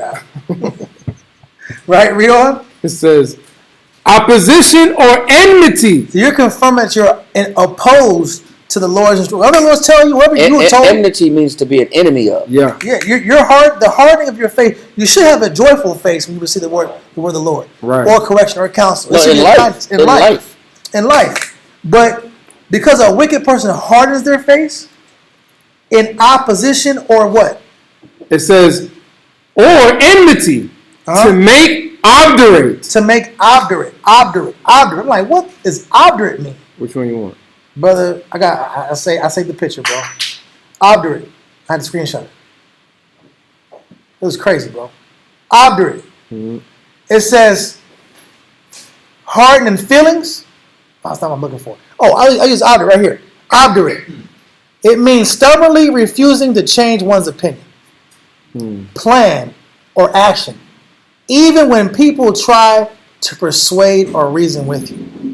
So your face, when it hardens, you're showing that you're stubbornly refusing to change your opinion, your plan, or your action, even when people try to persuade or reason with you. It's a confirmation of evil. Then this is right here, obdurate, Merriam-Webster, stubbornly persistent in wrongdoing and unrepentant. So what does the Most High do? What category do we fall in when we don't want to repent, we don't want to change, we don't want to confess and acknowledge sins? We fall in the category of a bastard. Yeah. And that we become bastards in the eyes of the Lord. It says obdurate, resistant to persuasion Oh, man. or softening influences. No one can yell at you, and no one can just talk to you. Yeah. No one can try to convince you. Or you're unchangeable in your opinion. Unchangeable. You're just going to see life how you see life no matter what. Nobody can convince you to alter your perspective. That means no matter how many scriptures somebody pull out, no matter how many examples somebody pull out, you're going to hold on to the way that you look at life no matter what. That's what he's saying. That's obdurate. Yeah, and with one more. He said, and nobody can soften you. What does that mean, to soften you? That means that my feelings, say if I have been hurt in the world, because that's true. The world is ugly. The world is evil. And that's why Christ died to save us out of this present evil world, right? Yeah. That's what it's saying in Galatians, right? The world is evil. And the world does have an effect on people. Yes, it does. The world does harden people. It hardens people so much where you got women that have bald heads and bald fades with Tommy Hilfiger boxers on, with their pants sagging, with a wife beater on. Yeah. With gold 4-finger rings, looking like men, Pulling straps putting up. on the spirit of a man. Because why did they got the glizzy on them? It had the glizzy on the other glizzy, the metal one, Yeah. with the bullets in it. Yeah. So yes, the world will harden somebody to where a woman that's normally kind, who has a soft, supple, effeminate, loving, tender, delicate, where she becomes almost like a man. She becomes aggressive, bitter, loud, obnoxious, bold. Yes, the world does do that.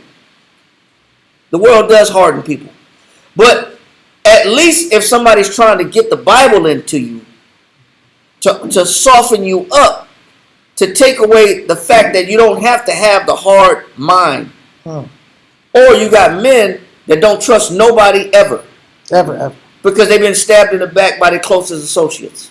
So they just don't trust nobody. So somebody is trying to gain your trust. Somebody is trying to convince you of brotherhood. Somebody is trying to convince you and persuade you to be kind and giving and open yourselves up. Open up your bowels of compassion. Become compassionate and loving again. You don't have to be so isolated and individualistic. You don't have to be in your own room when you live in a brother's house. Yeah. You can actually come outside and socialize with people. You don't have to be such an introvert because you don't trust nobody and it's a cold world. Nobody can soften you up. Yes, sir. At the end of the day, all that hardness and to be softened up is to be broken of your ways, to pull back on your opinion, and to be broken of your ways, and basically fall into the word of the Lord. Be softened up. Yeah, facts. But you know what? That means that heart of stone has to be softened up. Yeah. Because with that malignant root that we all possess, it left us with a stony heart. That's one thing that we all have. We all have a stony heart coming into this truth. But the objective of this truth is that the Most High has people around us. They have examples around us. Yeah. They have counsel around us. They have biblical verses and testimonies around us.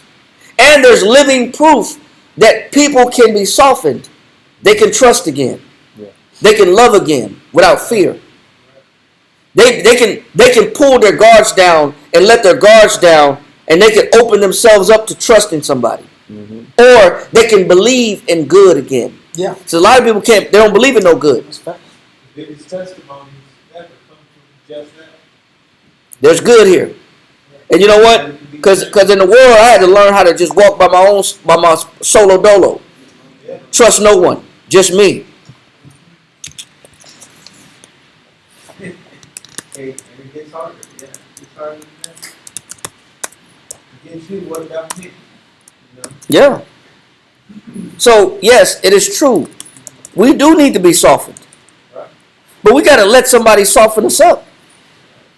I know Dawiya is going about how the definition explains what an unsoftened countenance is and the origin of it.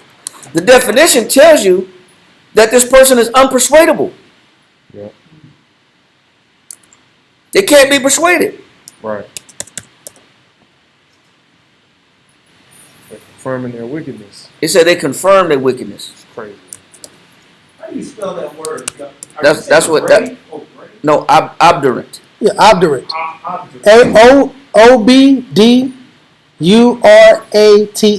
Yeah. Obdurate. 1828. It was Merriam-Webster. Or it's Then Google. it was Google, and then 828. They all had some good angles. It's your class. It's going to the point, just showing people's faces can't their faces can't really. It's frozen, huh? Their face is frozen. Their face shows, especially when you give them the word of the Lord. Yeah. When you give them the word of the Lord, their countenance shows their reception of the word shows where they're at. Wow. Why does your face get harder when someone's giving you the scriptures? Shouldn't you be happy when they give you the scriptures?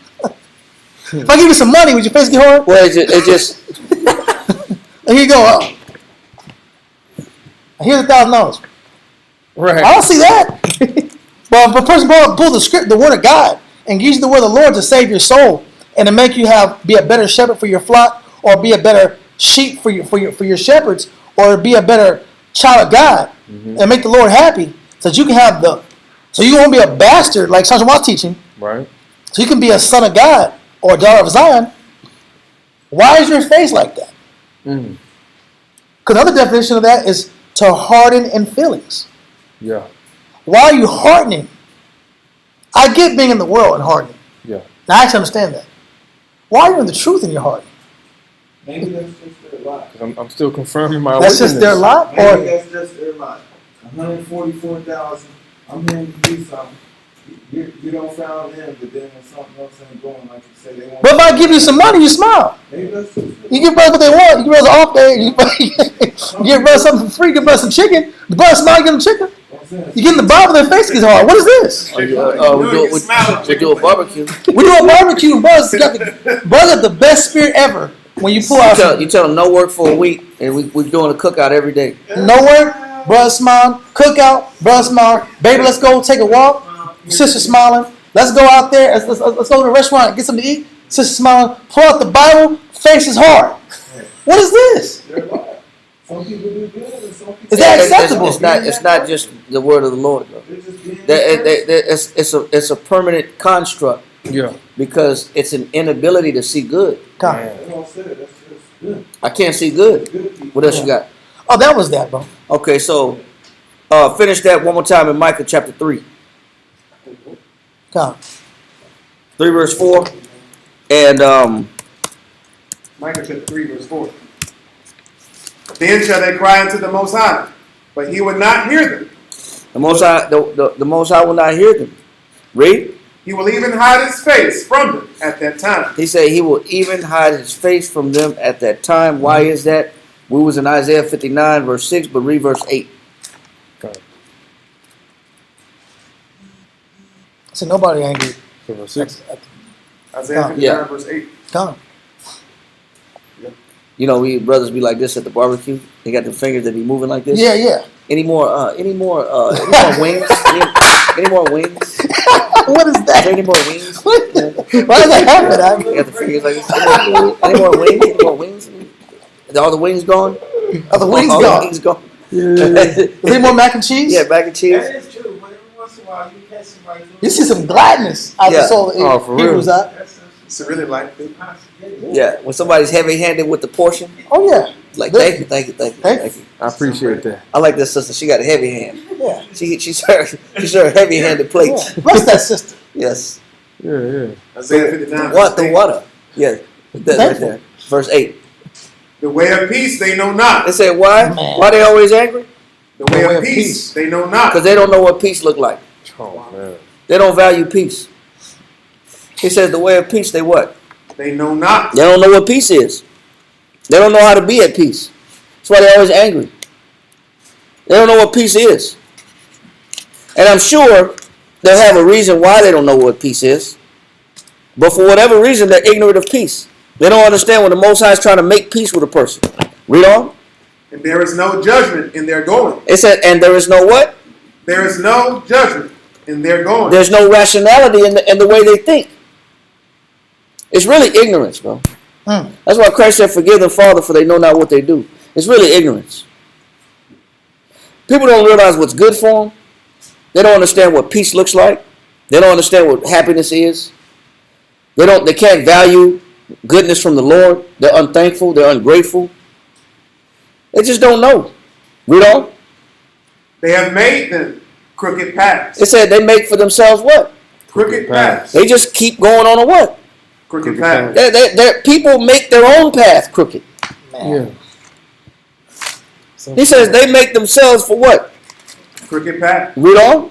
Whosoever goeth therein. And if you lock yourself into with this kind of unthankful, ungrateful Spirit. person that can never see flaws in themselves, but always find joy when other people have flaws, so they don't got to see themselves, who don't give the Most High what he needs from them and sacrifice, but always mad that they don't got something that they feel like they deserve. Yeah.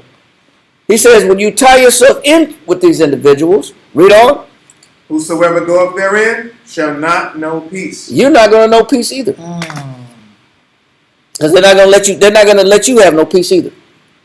That's crazy. They're gonna steal your joy. They're going to steal your joy. That makes a lot of sense. Yep. And that's why the Most High had to get rid. That's why the Most High had to get rid of Cain, man. And that guy was about stealing people's joy, and he lived a life of stealing people's joy. Exactly. God, From that point on, Man. the wife for bringing out this powerful and teaching. he won't pretend to sound like with the fingers like that. What is that about? Yes. Can I get? Those are fresh. That's fresh cornbread. Who made the cornbread? With jalapeno cornbread? Oh my goodness. I need that. I need that. Yeah. Anyway, that's funny, man. Hey, shalom to water, everybody, for watching. We'll be back in action on Friday. Dawiyat has Friday. We'll see you again. Hopefully it was edifying. Shout out, shalom to everybody online. Good to see everybody commenting. It's kind of funny, but we had to bring that in. That's funny, man. But sometimes people want to pick and choose when to be happy, man. It's always when the hand is open and they're receiving, they don't mind being happy. But anything else, giving the Most High what He wants from them, which is a confession, Yeah. an acknowledgement of sin, a consciousness of mistakes. We don't want to give the Most High that. Hard in the face. But we give the Most High hard face, hard countenance. Shout out and shalom to everybody. Have a good night. Be safe on the way Give the home. Lord a hard covenant, not a confession. Not a confession, though. All right. Shalom. Shalom.